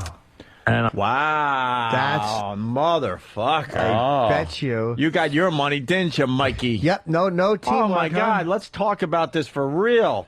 That's they were what in happened. negotiations, and Mikey got his money, and Mad Dog didn't get his. They Mad weren't Dog fessing. said, fuck you, I'm going to go get my money, Good Mike. for Mad Dog. For once, I'm going to go get my money, Mike. The fact that Mike wouldn't say we have to stay together. Wow. And make the same thing. Yeah. Wow. After 19 years, they should be making the same money. To stay here for 5 more years. And I'm going to, after a quick vacation, put together a new program that'll have some new elements. What? I said I'd never have another partner, and I won't. That's not the idea. Because he never wanted. No. Let's really get into this fucking asshole. This guy never wanted a partner. Nope. And if he spins this and goes, because no one can replace the partner I had. That's what he's going to say. I will stick 2 fingers down my throat and puke. Uh-oh. If you don't want to use your fingers, I got something. I said I'd never have another partner, and I won't. That's not the idea. The idea is for me to have some folks along who can, offer some opinions, have some fun, offer some. Hold on, can you point? What kind of fun are they going to have? He asshole cannot have fun. He's incapable. Are you going to have strippers in the studio? Are you going to have big tits on? What's going to be fun? I'm a shock jock. He's talking to you. He's describing interns right now. I'm going to have interns around. Some fun. Who you think's going to win a ball game? Looks like the Mets, I think, because they got Santana. That's fun. What's fun? That's the least amount of fun I've ever heard anyone having. And that includes the man who was on fire in the video I watched. He had more fun. Will you blow your fucking nose? Opie, I can't. Please, just once. Listen. I know, man. Listen, I'm going to do this for 4 hours. Oh, fuck. That's some snot you got piling up. It's not. It's blocking. No, because of the swelling. I have a little bit of liquid back there. I have a little bit of mucus. Mucosa. In high school, I was voted boy most likely to have mucus leak onto his upper lip. All right, here we go. Have some folks along who can, offer some opinions, have some fun, offer some different perspectives and some personality, and I'm looking forward to it. We have not picked anybody. We have not even remotely begun that process. We have not even talked to anybody, and might not for another week or two. We're in no rush. We're in no rush. We'll put together a name. We'll put together some jingles, and we'll put together some people to join us on the program. That's the fun part? Of course. Mike Francesa. That's what it'll be. Just like fucking Mike. Hi. We're going to have fun. Whoop-de-doo. This is going to be a disaster for him, man. Mike and his fat tits. Mike and his wig hair. Mike has no friends. Fucking, what a tool. Wouldn't it be funny if he actually just got a dog with rabies so he could still use Mike and the Mad Dog and it just sits there growling at him. It just barked and shat all over the studio. It foams at the mouth. Say goodbye to those big numbers. Mike in the cock hole. Yeah, Mike in the cock or Mike is whatever. I stink. And 19 years is a long time. It's a long time to be part of a team. Yeah. Not It's as not long as always 20. easy being part of a team. It isn't. Maybe it should be. Wasn't long enough, was it there? Yeah, it wasn't long enough to demand equal pay with some Apparently. friend. This is funny. Friends like that, who needs enemies? Oh, watch it. Hey. It's not always easy being part of a team. It isn't. Someone hunt Maybe it down should Mad be. Dog. I want him on our show. And frankly, there were times I was not a good partner. Many times. Name them. And I'm sure there were times when Dog probably felt the same way. Oh, really? You weren't a good partner? Wow, that's not what we heard over the years. Hey, You were putting words in my mouth, am I? Oh, shit. Please, I appreciate it. That's a pompous ass right there. He's sort of admitting that he's a pain in the ass to work with, but and Mad Dog was, he would say that he was a pain every once in a while. Yeah. If you've ever met Mad Dog, he's just happy all the time. That's his fault. Yeah. He's happy at everything. That's his burden. That's his burden. He's joy personified. And I'm sure there are times when Dog probably felt the same way. Wrong. But No. don't think for a second that we haven't loved every minute of this. Like I said, haven't. I understand today when I got up and I heard the folks talking about, us not being together anymore and how much it impacted them. And I know people say it's a silly show, but I do understand that it has become part of people's lives. And that is the greatest testimony to it that anybody could ever give us. Why did it happen? Our relationship might be part of the reason. Opportunities may be part of the reason. Our contracts were coming to an end. The station's gone through a lot of upheaval in the last year, as everyone knows. A lot of changes. And a lot of opportunities present themselves. I've had opportunities in the last year presented to me. I know Dog's had opportunities presented to him. I really wanted to stay. I really want to finish and really wanted to finish my career here. It was important to me. I wanted to hopefully... That's horseshit. Oh, my It's God. not important to you. You go to the guy that's going to give you the most money in this business these days. There used to be a loyalty. Very important. There's nothing important about staying at the station anymore. Very important. And you learn that lesson very early on because they don't look at you that way whatsoever. They'll replace you like that. What do you think about Joe Beningo getting the spot? Even though Joe, I think, is too good for Francesa in the sense that he's too much of a strong personality. But Beningo is a fucking passionate fan. He's a huge Jet fan. Mike and Beningo. Beningo is fucking good, man. Didn't he start as a listener or something? He was a listener from Saddle River. He was Joe from Saddle River, and he won a contest to get like your own show for a day or something. Yeah. And he went to Connecticut School of Broadcasting, and I know everything about Beningo. I should be shot. Look at you. But I think he's great. Yeah. And he became a fucking overnight guy. I hate that he's not an overnight guy. I used to ride around. We were kicked off the air. I couldn't listen to regular radio. I'd listen to Art Bell and him. What about that other dude? Who? The Schmooze. Oh, fuck him. You don't like the Schmooze? How can you? What was his thing? Steve Summers. schmoozing under the covers. Are you? Yeah, but... smelling your own meat farts? But he befriended Jerry Seinfeld. He Big used deal. to talk about that all the time. Schmoozing. And the New York Knickerbockers have lost another game. The Nassau... Why don't you just die? The Nassau Mausoleum. He hated It's the worst. The Nassau Mausoleum. Mausoleum. Yeah. And who would be behind the glass? Eddie behind the who glass. Who knows? All I know is fucking Joe Beningo was great. The Jets would lose. Yeah. And he was just a fan. He's miserable when his teams lose. Nice. It was important to me. I wanted to hopefully begin and end this career at this one station. It's very important to me. No, The dog decided to take a different avenue. Yeah, Nothing money. wrong with that. Basically saying, and it wasn't important to dog. Yeah. What a jerk. You would so leave the fan if someone offered you a lot more money. Nothing wrong with that. The idea that we couldn't work together, hey, we've had our ups and downs, and we haven't had a good last 6 months. But you know what? We've always been able to work together. Mm-hmm. Haven't had a good last 6 months. 6 months, yeah. That must have been a treat. Yeah, no kidding. Going in there. Holy shit. We might go a week to where we're like, ugh, but 6 months. What was the 6 problem? months. He's just a... He does seem like a dick, right? Dude, the talk on the street is he's just not a nice guy. Word on the street? Word on the street. Ask girl. We're getting to the Mad Dog clip because then he calls in and starts crying. I love it. I'm tearing up a little bit. They took my thumb. When I came on after I went to Yankee Stadium that day, I said the show was at a crossroads. I thought it was. Mm-hmm. I did not know what was going to happen. Mm-hmm. When Dog addressed the audience after the first stories were written, he did not know what was going to happen. Mm-hmm. Decisions had not yet been made. Mm-hmm. Everything came to a head at the same time. Mm-hmm. Now, if you wonder, remember, stations deal on lead time. They have to know what the future is going to hold. Not 3 months from now. They need to know what's going to happen 6 and 9 and sometimes even a year out. Mm-hmm. So they need answers sometimes that maybe you think should, hey, let everyone wait 3 months or 6 months, but they don't feel they can. They want to know what the future may hold.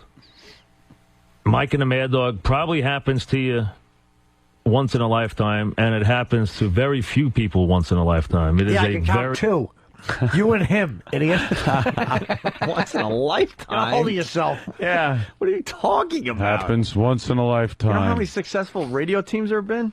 This is Once in a lifetime. talking about like a fucking miracle. A bit full of himself. Wait till you hear the Beatles thing. I hope we got that. few people once in a lifetime. It is a very special gift, and it has been a very special gift. Now, I know that I've been left the best piece of sports real estate in this town. Drive time on WFAN is the best piece of real estate in this city. Dog made it that way. I made it that way. If I had left today with Dog, whoever would have taken over today would have walked into a situation and would have received that same piece of real estate. Now I have it. With it comes opportunity, and with it comes some pressures to try to live up to what we created with Mike and the Mad Dog. Won't be an easy task. I will try to do it. I hope he paints his head red and puts on a Bjork song. You're really bugging me, Mike. Stop trying to wax poetic. You spent 19 years. You've made no difference. Your whole job is to do this. I think they're going to score this many points. I think they're going to score that many. What do you Shut think? We'll go to the phones to see what you think now. How many points? What you talked about for all those years was nonsense. Just stupidity. Now, that said, I still like Russo a lot. And then, well, now this next clip, Mike goes against the corporation, and we'll have Mad Dog on the phone. Oh, man. Yeah, man. But first, we're going to take a quick break.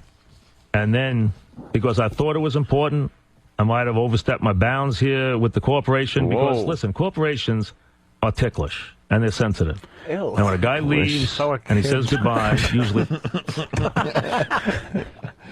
Coochie Coo Corporation. Exactly. Too bad you didn't fucking tickle the corporation into fucking. I had nothing. Oh boy. I ran out of steam. I was unraveling. I know what boring you're gonna myself. say. Give Mad Dog some money. Do we have that? That's what I was going to say. Exactly. My grandmother had a cup to drink coffee out of, and it said, "If you tickle my fancy, I'll tickle yours." Oh. She Did you had ever it. tickle Granny's fancy? Yes, when I took the cup. You ever see Young Frankenstein, how they clank mugs and one breaks? I did that against her forehead. Hey, do we have our new clip over here, or we only pay attention to CBS, right? Yeah. Why pay attention here over at XM? All right, I don't have the new clip for you today, Jimmy. Maybe tomorrow. What clip? And when a guy leaves and he says goodbye, usually that's it. But when we come back, Dog will be with us, and he will get a chance to address the audience and say goodbye to you, because it should not be any other way. We'll break and come back with Dog. You're a rebel, man. Shouldn't be any other way. And he does it before spots, so Yeah. no one is going to turn the dial. Yeah, he just teased it. He teased his partner leaving. Shit.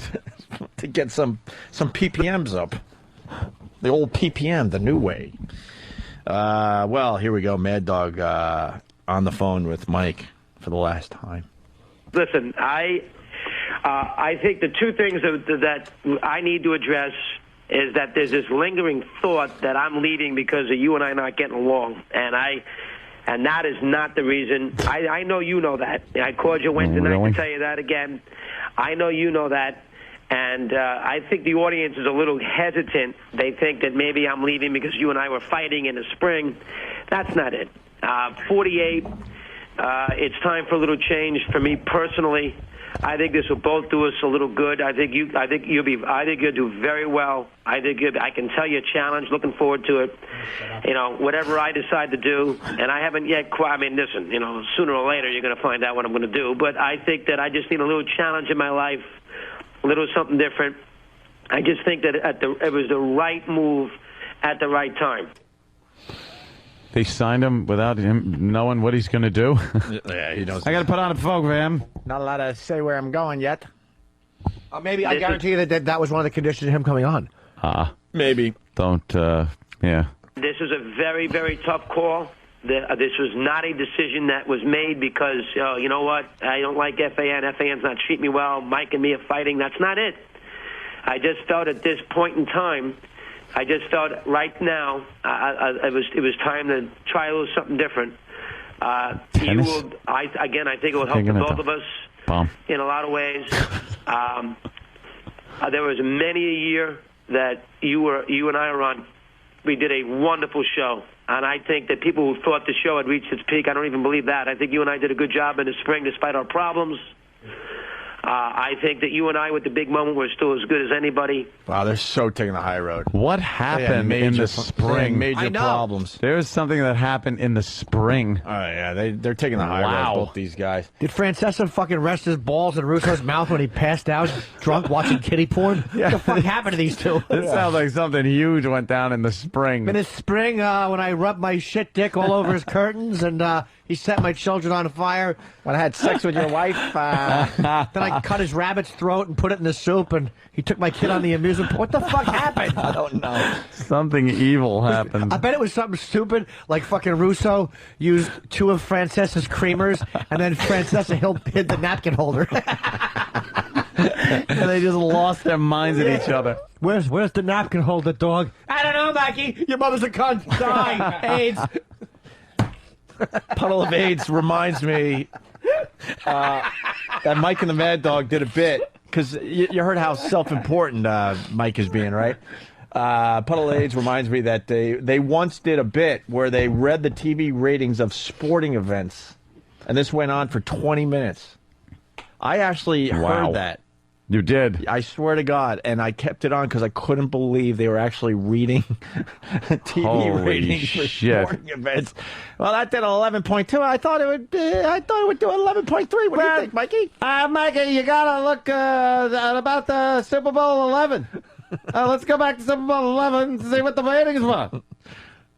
You were doing something important. You were doing TV ratings. I know. Talk. I actually know what they're doing because the Mike and Mike are on ESPN Sports. They're actually going to FAN. They're all going to team up. It's going to be Mike and Mike and Mike. Mike and Mike and Mike. Mike and Mike. Enough about the mics. Mike and Mike and Mike. They're gonna have a bumper Mike and the jingle. Mike and Mike. But they're gonna have a bumper sticker. Mike to the third power. Yeah. 'Cause they're gonna try to be cool. I hope he gets a woman they call Mike in the hole. People don't realize how long 5.5 hours is. I know Mike. He knows me better than Mike knows Ro, and better than I know Jeannie. I mean, the bottom line. Mike knew me. I Dream before of Jeannie, you, my Ro. favorite show. Sorry. I think they had sex with each other. Yeah, they are really like. And I know Jeannie. I mean, the bottom line. Mike knew me before he knew Ro. Before I had 3 kids, I knew Mike. Before I had 4 kids, I knew my wife. So. Oh, here we go. Here we go. This is my favorite part. Ew. Pull the phone away. It's nice. Sounds like Jimmy. Sorry, Jimmy. That was hurtful. Chris, you're blubbering. You're not Louis Pasteur discussing the process. You guys spent the last 19 years discussing men who threw balls to each other. It's meaningless. Yeah. Relax. I hope for Russo's sake, that was all just an act. He was acting, and he was like naked at home, just like throwing money up in the air and going to his wife, watch this, I'll get him with the fake crying bit. Stupid Alan sniffing on the board. Kudos for shut up. Kudos to Mike and the Mad Dog. Do we have audio of what Alan Sniffin did with this whole thing? I imagine, just on board reflection. What a stupid move! Bad for FAN. Who's gonna know him on satellite radio? Oh, help me get shut up. It's like I said before, satellite radio just isn't taking off. Let me tell you something, Alan Sniffin. I almost hope Mel offers him a satellite radio show. Yeah. And then hires him. Yeah. And then he makes it name him, I'm a dentist and a cunt. And he has to just talk about being a dentist. And a cunt. Yes. But he spells it with a K, so it's not offensive on the packaging. On the packaging. Here's how his show starts. Goddamn rich cunt. Bored reflections, because that's how I am when I hear them. Longer. Let's hear him.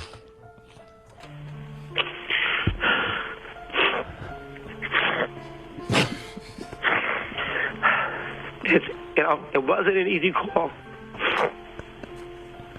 I'm going to miss that show. I wanted to stay away. I didn't listen this morning. I didn't think it was the. I couldn't listen to the calls this morning. I didn't want to listen. Big schnozzle. One guy today said, because I'm going to break the mood here. Oh, you got to break the mood because you don't have a fucking emotion in your body. Why did he interfere with him? Why didn't he let him continue? Why would you want to break the mood, you fucking fat dope? Let me break the mood. Dog is making a spectacle of himself. The same way you break escalators with people's feet when you step on them. Fucking fatso. Wait till you hear how he breaks the mood, by the way.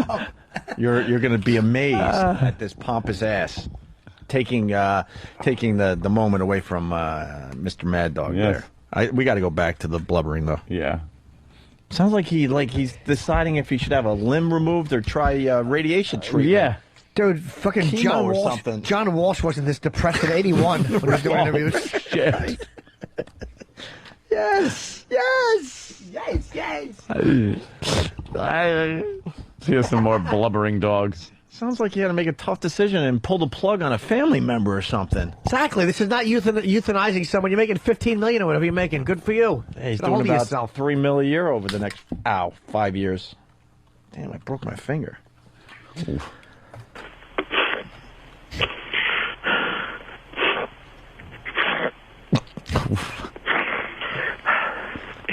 Oh, wait. God, is he sucking snot? This is going to take a while, but the boys out there are jumping on board. Boomer from Jersey, he wasn't crying. He was doing lines of coke off a hooker's ass. All right, now we go back.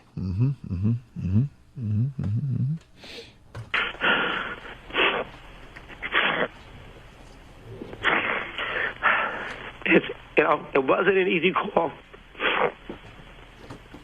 I'm going to miss that show. I wanted to stay. I didn't listen this morning. I didn't think it was the. I couldn't listen to the calls this morning. I didn't want to listen. You know, Dog, one guy today said, because I'm going to break the mood here because you're going to make me cry and I'm never going to forgive you. But one guy said today that we were like the breakup of the Beatles, Eddie told me when we walked in. But Eddie said, be comfortable because... Hopefully, Lennon and Harrison.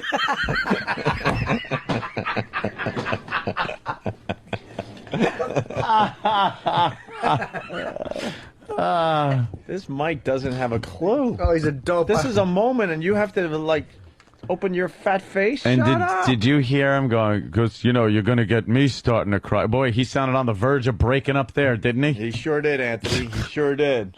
Going to get me crying, and I'll never forgive you. You. One guy today said, because I'm going to break the mood here because you're going to make me cry and I'm never going to forgive you. But one guy said today that we were like the breakup of the Beatles, Eddie told me when we walked in. But Eddie said, be comfortable because the guy said you were John. And I said, oh, good, as long as Dog was Ringo. They should have broke up 15 years ago. Even in his analogy, he has to say he's Lennon. What a dick. Everyone knows Lennon was the great Beatle. Exactly. Here, sign this, Mike. Could you sign this record, please? Oh, Brian from St. Louis. Mike in the sad dog. That's good. Very good, buddy. Very good. Yeah. That was uncomfortable. What a shitty reaction. He acts like the guy just fucking told Woody Allen's a moose bit. As long as I'm Lennon, you're real. How funny was that joke? I gotta hear that. It was so dumb. It wasn't that good of a joke. It was just awful. God almighty, I want to make like a tree and leaf. Kudos! All right, hold on a minute. I just gotta... All right, here we go. Said, because I'm going to break the mood here because you're going to make me cry and I'm never going to forgive you. But one guy said today that we were like the breakup of the Beatles, Eddie told me when we walked in. But Eddie said, be comfortable because the guy said you were John. And I said, oh, good, as long as Dog was Ringo.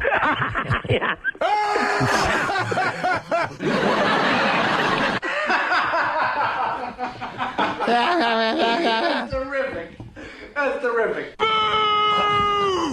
He stinks, and I don't like him. Oh, my God. We're almost done here. That's a joke, son. Don't you get it? I made a funny, son, and you're not laughing. That's funny. I'm funny. Yuck. Does anybody remember laughter?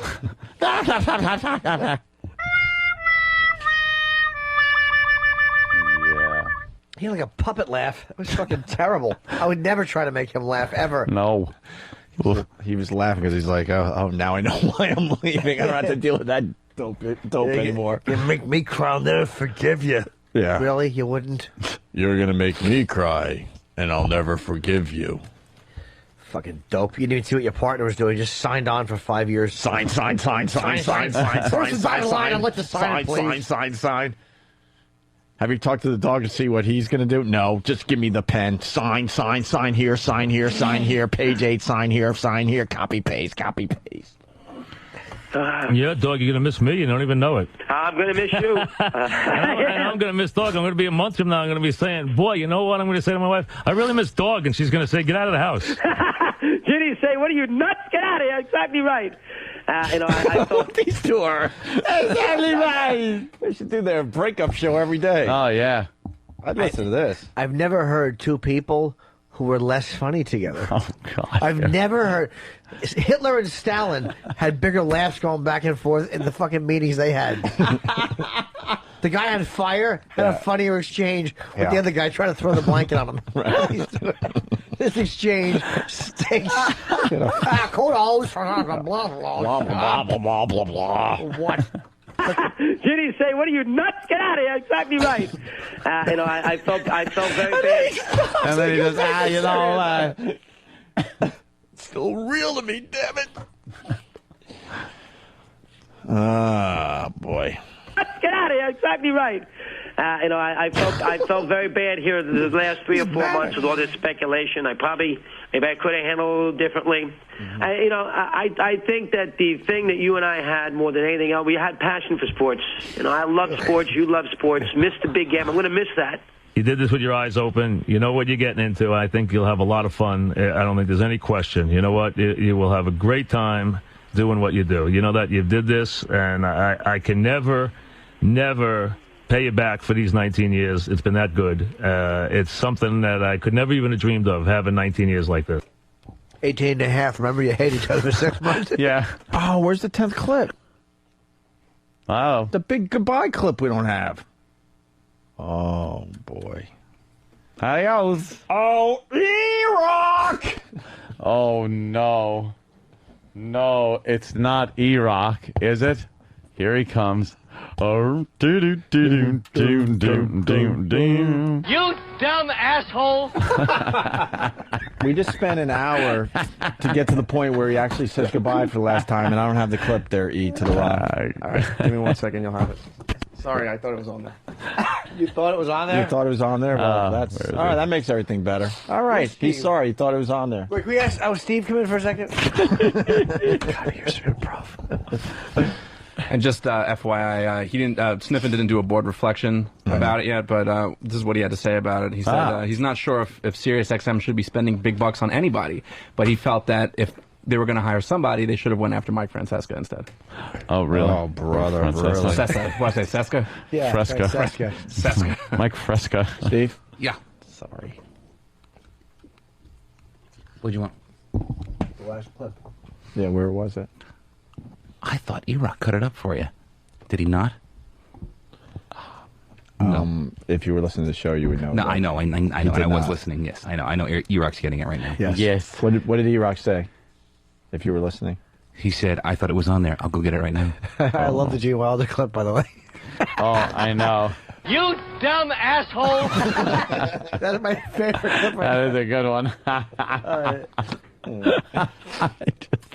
What do you think of Mike and the Mad Dog breaking up?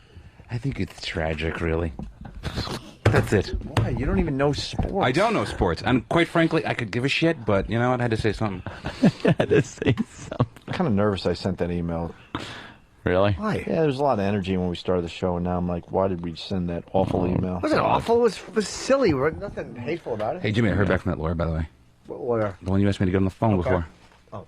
Want to talk to him today or tomorrow? Tomorrow, I think. Okay. Right? Thank you. Can we get the fucking clip? You dumb asshole! That is a good one. Boy, is that a fucking gem. Crystal clear quality. Oh, yeah. So, where's the clip? I'll go fetch it from E-Rock. All right. Don't worry. It's not like the new bosses are listening right at this moment. Well, we just emailed them. They're probably reading emails. That's true. It's not like they're spending their time listening to our show at this point. With why 42 days left in our Aren't you glad I talked you out of cost counting? Yeah. I got to ask you something. Why would that clip not be there? Was it an error in the burning process, or did he just not put the actual time he says goodbye on the disc? That's a really good question. I wish somebody would just address Eric. I really want to know. Hey, Eastside! Eastside does a great Mad Dog. We'll do filler. Eastside! Do you think Gene Wilder would have anything to say to Eric? Yeah. You dumb asshole!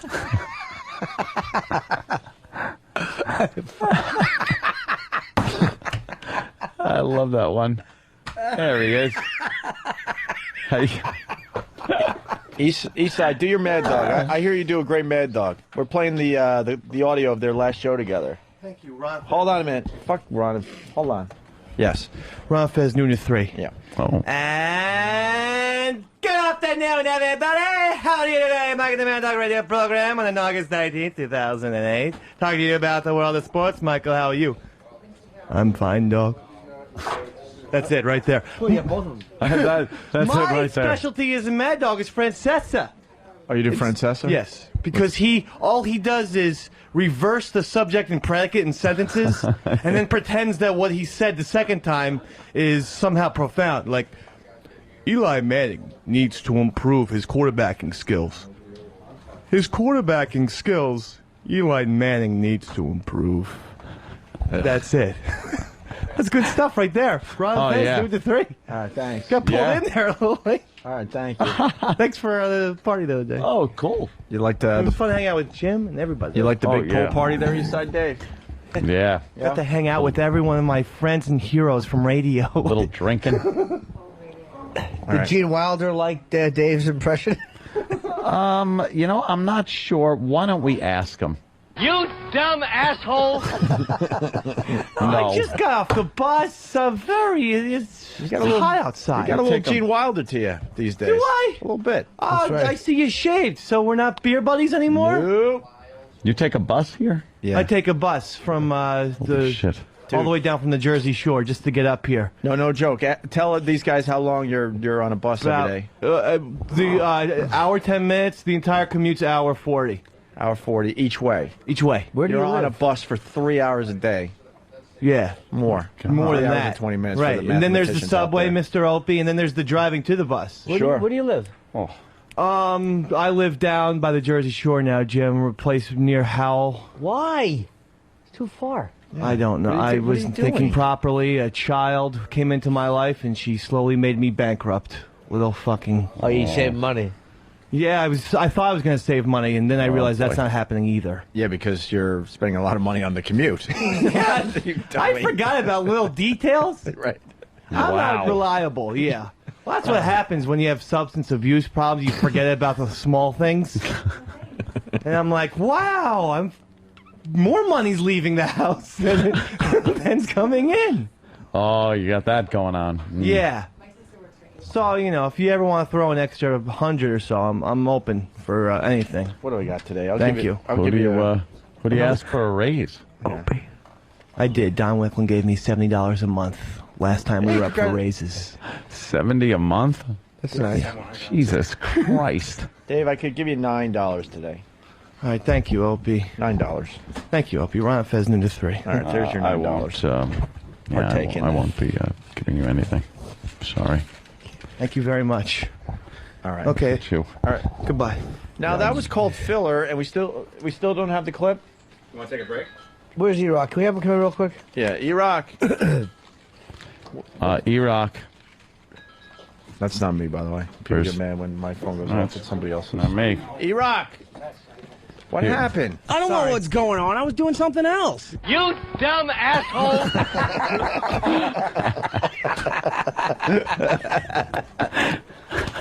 Don't roll your eyes. You fucked this up. No, the Not 10th track had a problem burning.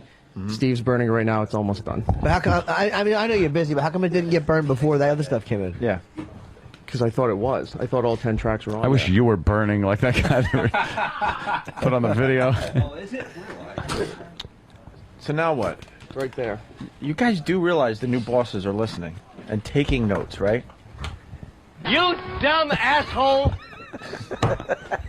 I hope. Here's track 10. I so hope it doesn't work. Oh, please don't work. I hope he burned it as data. And here's, because timing's everything, and here's the last clip where they say goodbye to each other.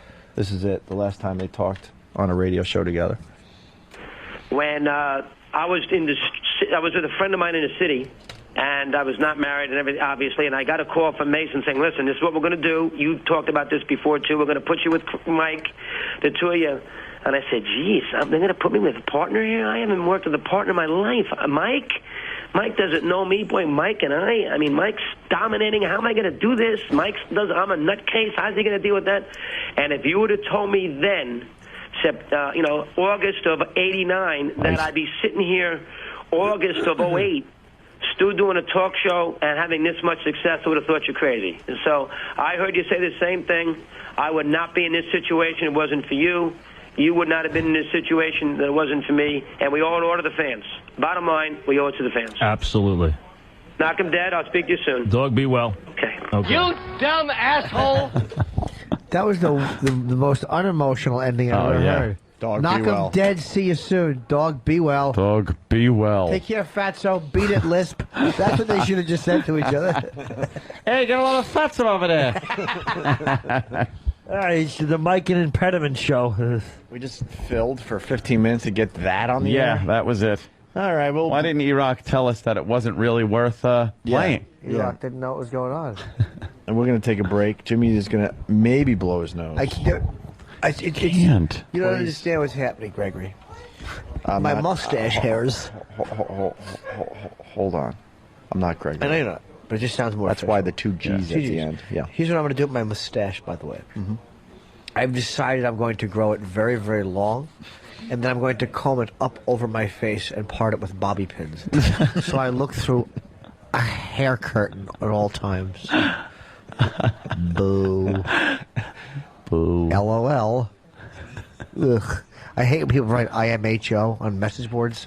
Oh, in my humble opinion. Oh, fucking stinks. Oh, in my humble opinion. Shut up. Do you abbreviate in real life like that? Fucking asshole. And it's never a humble opinion. No, it's There's not. some overblown, pompous bullshit. Some fatso. It's just your opinion. Exactly. Dolt. What's humble about it? If you were humble, you wouldn't write it. You'd Yeah. think it. Yeah, Fucking exactly. cunt. Shut up. It's not a humble opinion. What's humble about it?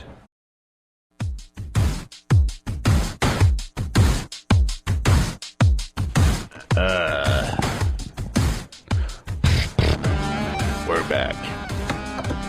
McCain's wife still has that cast? That's a handshaking injury or something? A handshaking injury? I heard something when we were on break that she, has a handshaking injury. What'd she shake with? Michael J. Fox? She's ligament damage. Yeah. Actually, I got the audio of that. It's an old story, but... Ooh. And then they warn people that you could hurt your hand shaking hands. What? Is there a war going on? Have you ever? The fucking Chinese are coming. Some politicians say it's an injury waiting to happen, and it happened. Who says that?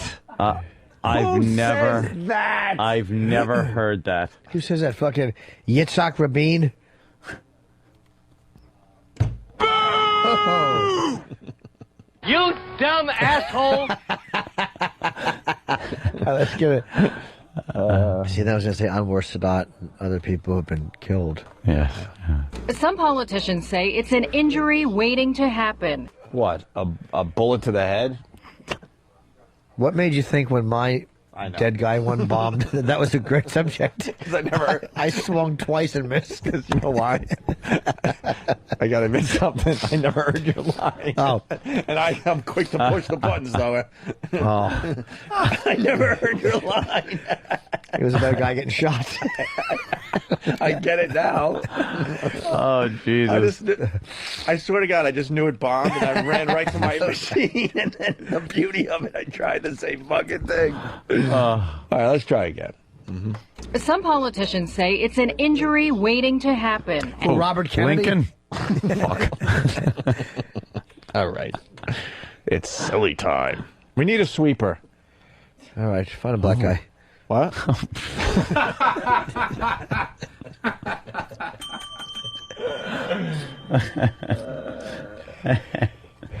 We need a sweeper when we go into silly time. Steve! Get Steven his notepad. Make him improv. Let's get him improv. Make him do a little improv. Silly time sweeper? Silly time sweeper. So, we're kind of getting a little silly. So, I want to be able to acknowledge that, and all of a sudden we hit the silly time sweeper. I'll tell Derek. What you got a concept for the silly time sweeper yet? In the last 30 seconds? No. Yeah, but given the Oh, excuse me. fact... No, you're welcome. I'll just step aside. Silly time sweeper. Well, we can take... What's your first vision of the silly time sweeper? A silly time sweeper, I think, has a lot of non sequitur drops that don't make any sense, of where you guys are screaming and cursing and saying things that really don't go together, and with carnival music, and followed by some kind of explosion, and then a big booming voice at the end says, "It's silly time." What about like some Laurel and Hardy? No? What do you got, Danny? I agree. I have the perfect bed for this. Perfect bed for a Silly Time Sweeper? All right. We're trying out a music bed for the Silly Time Sweeper. We're really fucking weird right now. Steve, say something silly. I'm straight. Yeah. I said I silly. can't believe I've been doing this shit for 10 years and have not blown my brains out. How about that? Ooh, shake your head. All right, here's Yes, I love Bjork. Bjork. Here we go. Here's the music we want to use for the Silly Time Sweeper, according to Danny. That's it. It's the silly Danny music. All right. That's pretty fucking. All right. That's pretty good. Work off that, Steve. We want something by tomorrow. That's silly. We got the big bosses listening right now. That is a They're silly taking all song. They're taking in all this goodness and deciding what they want to do with this show. I'm not a rapist. But to do it to this song would be just great. Holy shit. Or just a horrific murder. Yeah. Oh, good. Could someone get this, put it behind the beheading video? Oh, that's horrible. Or the guy on fire? Yeah, the guy on fire would be park? good. man fights to keep private heavy swingers club open. Yeah, he's What, big the lawyers fat getting guy. involved and they don't like the fact that only heavy people could do this swinging at this particular club? No, I think it's in his backyard. Oh, that's the problem. There's kids around. Bunch of naked fat pigs trying to fuck each other. Oh, Yuck. God. They want to declare it a pig farm. People want to. Well, Mongo is suggesting that the listeners create the silly sweeper. We haven't had audience participation in a while. You do one, and let's see if yours is better than what the listeners come up with, Steve. Of course it will be. And if it's not, you get fired, and the listener gets your job. Ooh. I don't agree with that. A silly but I sweeper can simply, match. I can almost guarantee you that what I come up with is going to be better than what By the way, they come people up are with. saying if you do kill yourself, please do it live on the air. No, I will not give them that satisfaction. And Danny's going to play the part of the listener. That's actually really good. And Danny wrote that. He wants to be the listener because if his is better, then you're out the door and he gets your job. That's why that was really I'm sure that's what he wants to. Yeah, that's why it's really funny, because there was some realism to it. All right, back to McCain's wife getting injured because she shook a hand. Some politicians say it's an injury waiting to happen, and it happened to Cindy McCain Wednesday when one supporter took things a little too far. I'm absolutely fine. We had a great lunch and fundraiser, and I shook hands, and it was just a very enthusiastic supporter. Mrs. McCain had surgery for a wrist injury several years ago. Wednesday's firm handshake aggravated the injury and left her in a sling. All right, he doesn't make cumsies easy. So she's got to jerk him off for a long time. Where's Sam? This is a bleep game waiting to happen. You can make this sound like it's a good pink sock injury. Oof. While some believe good handshaking could be considered an art form, experts say the action should be taken seriously because injuries on the campaign trail are actually quite common. So much so that the American Occupational Therapy Association devoted a whole campaign to helping people stay safe while meeting and greeting on the trail. Keeping your elbow at a 90-degree angle is actually optimal. Protecting the, shoulder and back by not reaching forward and over things and into crowds. Sam, you better here. And there's a couple places where you're not going to think you're going to want to put a beep, but you got to put the beep there. Yeah. If you know what I mean. Yeah. The beep game makes it. I don't even know what she said at the end of the clip. Now we just Doesn't got to matter. play it with beeps. All right. Beeps. We could do line of the day, but also we have Norm Macdonald said on the Saget roast that people are saying is one of the most brilliant things ever done on TV, Jimmy. It was great. Or at least one guy said it on Instant Feedback. One guy. I heard he was, doing a kind of a character almost, mocking the very institution of the roast. And Jimmy thought and parodying it. Jimmy thought it was brilliant. I thought it was great. Jimmy. Poor Jimmy can't breathe. Jimmy. Yes. It's sleepy time. So tired. I can't breathe good. Ouch. Here's Norm Macdonald. Well, John has a reputation for being a bit of a swinger. Did you know instead of an umbilical cord, John was born with a bungee cord?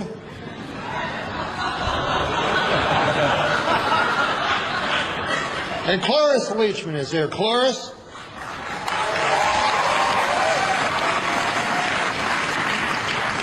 Cloris, if people say you're over the hill, don't believe them. Why, you'll never be over the hill, not in the car you drive.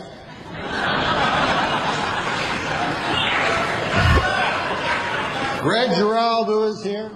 He has the grace of a swan, the wisdom of an owl, and the eye of an eagle. Ladies and gentlemen, this man is for the birds. Oh, God, they're awful. Susie Essman, of course, is famous for being a vegetarian. Hey, she may be a vegetarian, but she's still full of baloney in my book. In my book, Gilbert Godfrey, one of my best friends. I love Gilbert. When you go to the men's room later, you'll see a sign that says, "Gentlemen, pay no heed, go right in." There's no room that says "scoundrel" on it. Scoundrel. This is like scoundrel. And then he gets to who are you guys roasting again? I forgot. Yeah. Bob, you have a lot of well-wishers here tonight, and a lot of them would like to throw you down one. A well. They want to murder you in a well. Seems a little harsh, but apparently they want to murder you in a well. It says here on this card. No, but Bob has a beautiful face, like a flower. Yeah, cauliflower.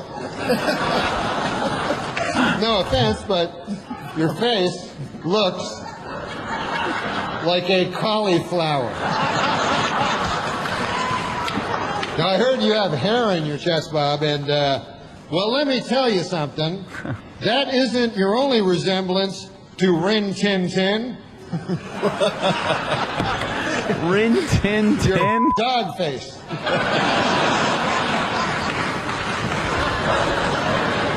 How can you not get that? No, there are times when Bob has something on his mind, when he wears a hat.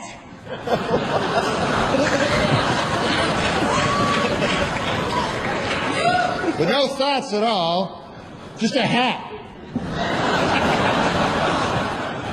And Bob isn't the biggest sports fan. I don't think I'm telling any tales out of school. I took him to a ball game, and he came toting a double-barreled shotgun. You remember that?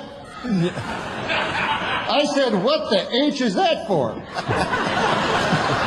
Bob said, "I heard the Lions were playing the Tigers." Do you remember that? Yeah. Oh, my God. It's horrific. No, he's a good guy. He's a good guy. He's never bought Christmas seals. He told me he wouldn't know what to feed them. Christmas seals? This concludes That's got the best one. the joke. What happened? The line that made me laugh the hardest, he goes, "Oh, well, you know, Bob, he's the same stinker he's always been." Stinker. He called Bob a stinker. That act would they was cut like that out? right out of 1965. Know what's weird? Everard. Oh. You got, "Holy fuck, that is really funny. What a goose." The next instant feedback, "Okay, sorry, I'm don't get the bit guy." Yeah, it's one of those things. It's Yeah. you either think it's hilarious or it sucks.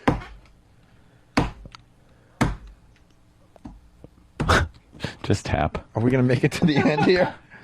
Line of the day. Line of the day time. Line of the day. Sponsored by Carbonite.com. Carbonite backs up your computer hard drive so you never have to worry about losing any of your files. But we're getting the bleep game together. I want to try to play it before we get out of here. Check it out at Carbonite.com. Promo code XM. Here is a runner-up line of the day.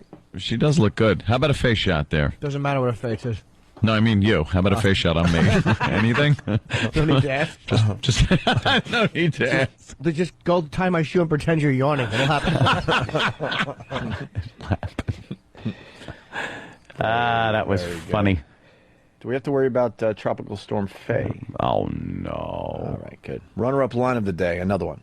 What is your username and password on the adult diaper site? Oh my God, loves adult babies. Password, nothing. Oh, I hate him on the radio. Steve.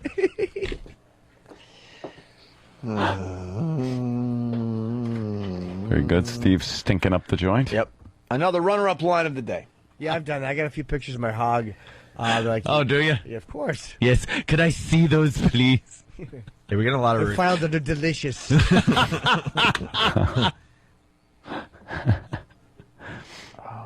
Steve got a little bit of a beating today. All right, we'll do it tomorrow. Here is your line of the day. Here comes line of the day. Line of the day.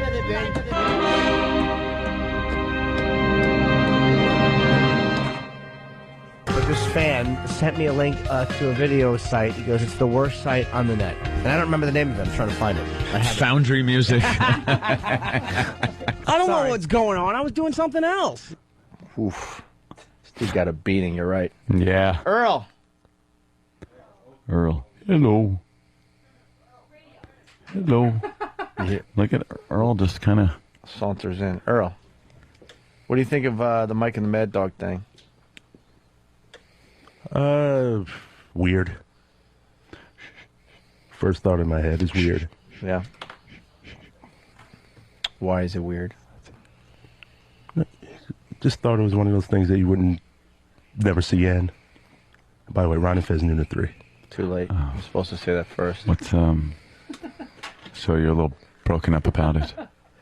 A little busted up about it. Yes. He's sleeping. Jimmy is taking a little nap. He's very tired. He's breathing into the microphone very loudly. Jimmy, you're sleeping. Jimmy, you're sleeping. Jimmy. What are you doing? Relaxing. Jimmy.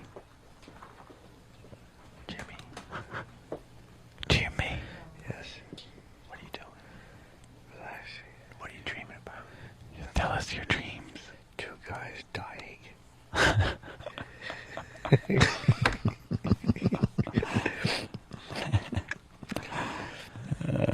think I did those for a second, though. You did. You definitely did. Jimmy. Yes.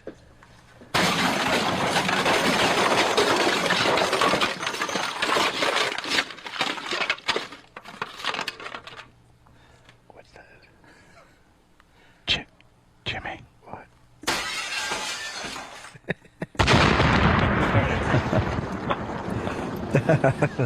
Oh, what happened? Steve tell a joke? Yes. We'll do the bleep game with that handshaking thing tomorrow. See you guys. Bye. Bye. Yep. Mm-hmm. Yep. What happened? What? What are you talking about? He just didn't do it. What's he doing in there? What is he doing? E-Rock, what are you doing? You didn't signal me. You just said goodbye. That's usually the signal. No, it's this. Holy Jesus Christ. I really believe we could get a monkey to do some of these jobs around here. Better. If you have to wait for a signal when it's so obvious that was the out. Holy shit. What? Damn you. E-Rock, what are you doing? What's wrong with You you? usually say goodbye and then you go on for a little while and then you wait and wave to me to go. You dumb asshole! What do you have to say about that clip? That's your new clip. Does it make you happy or sad? On the air, please. Ask him where he thought it was from. Oh, yeah. Where did you think that clip was from, E-Rock? I said, I don't know, it's probably from, oh crap, Charlie, no, Willy Wonka. A listener called in and said, where's it from? He said, probably Willy Wonka. Willy Wonka would say this? You dumb asshole! He was talking to kids in that movie. That's when he caught Charlie and Grandpa with the fizzy lifting drink. Yes. Yeah.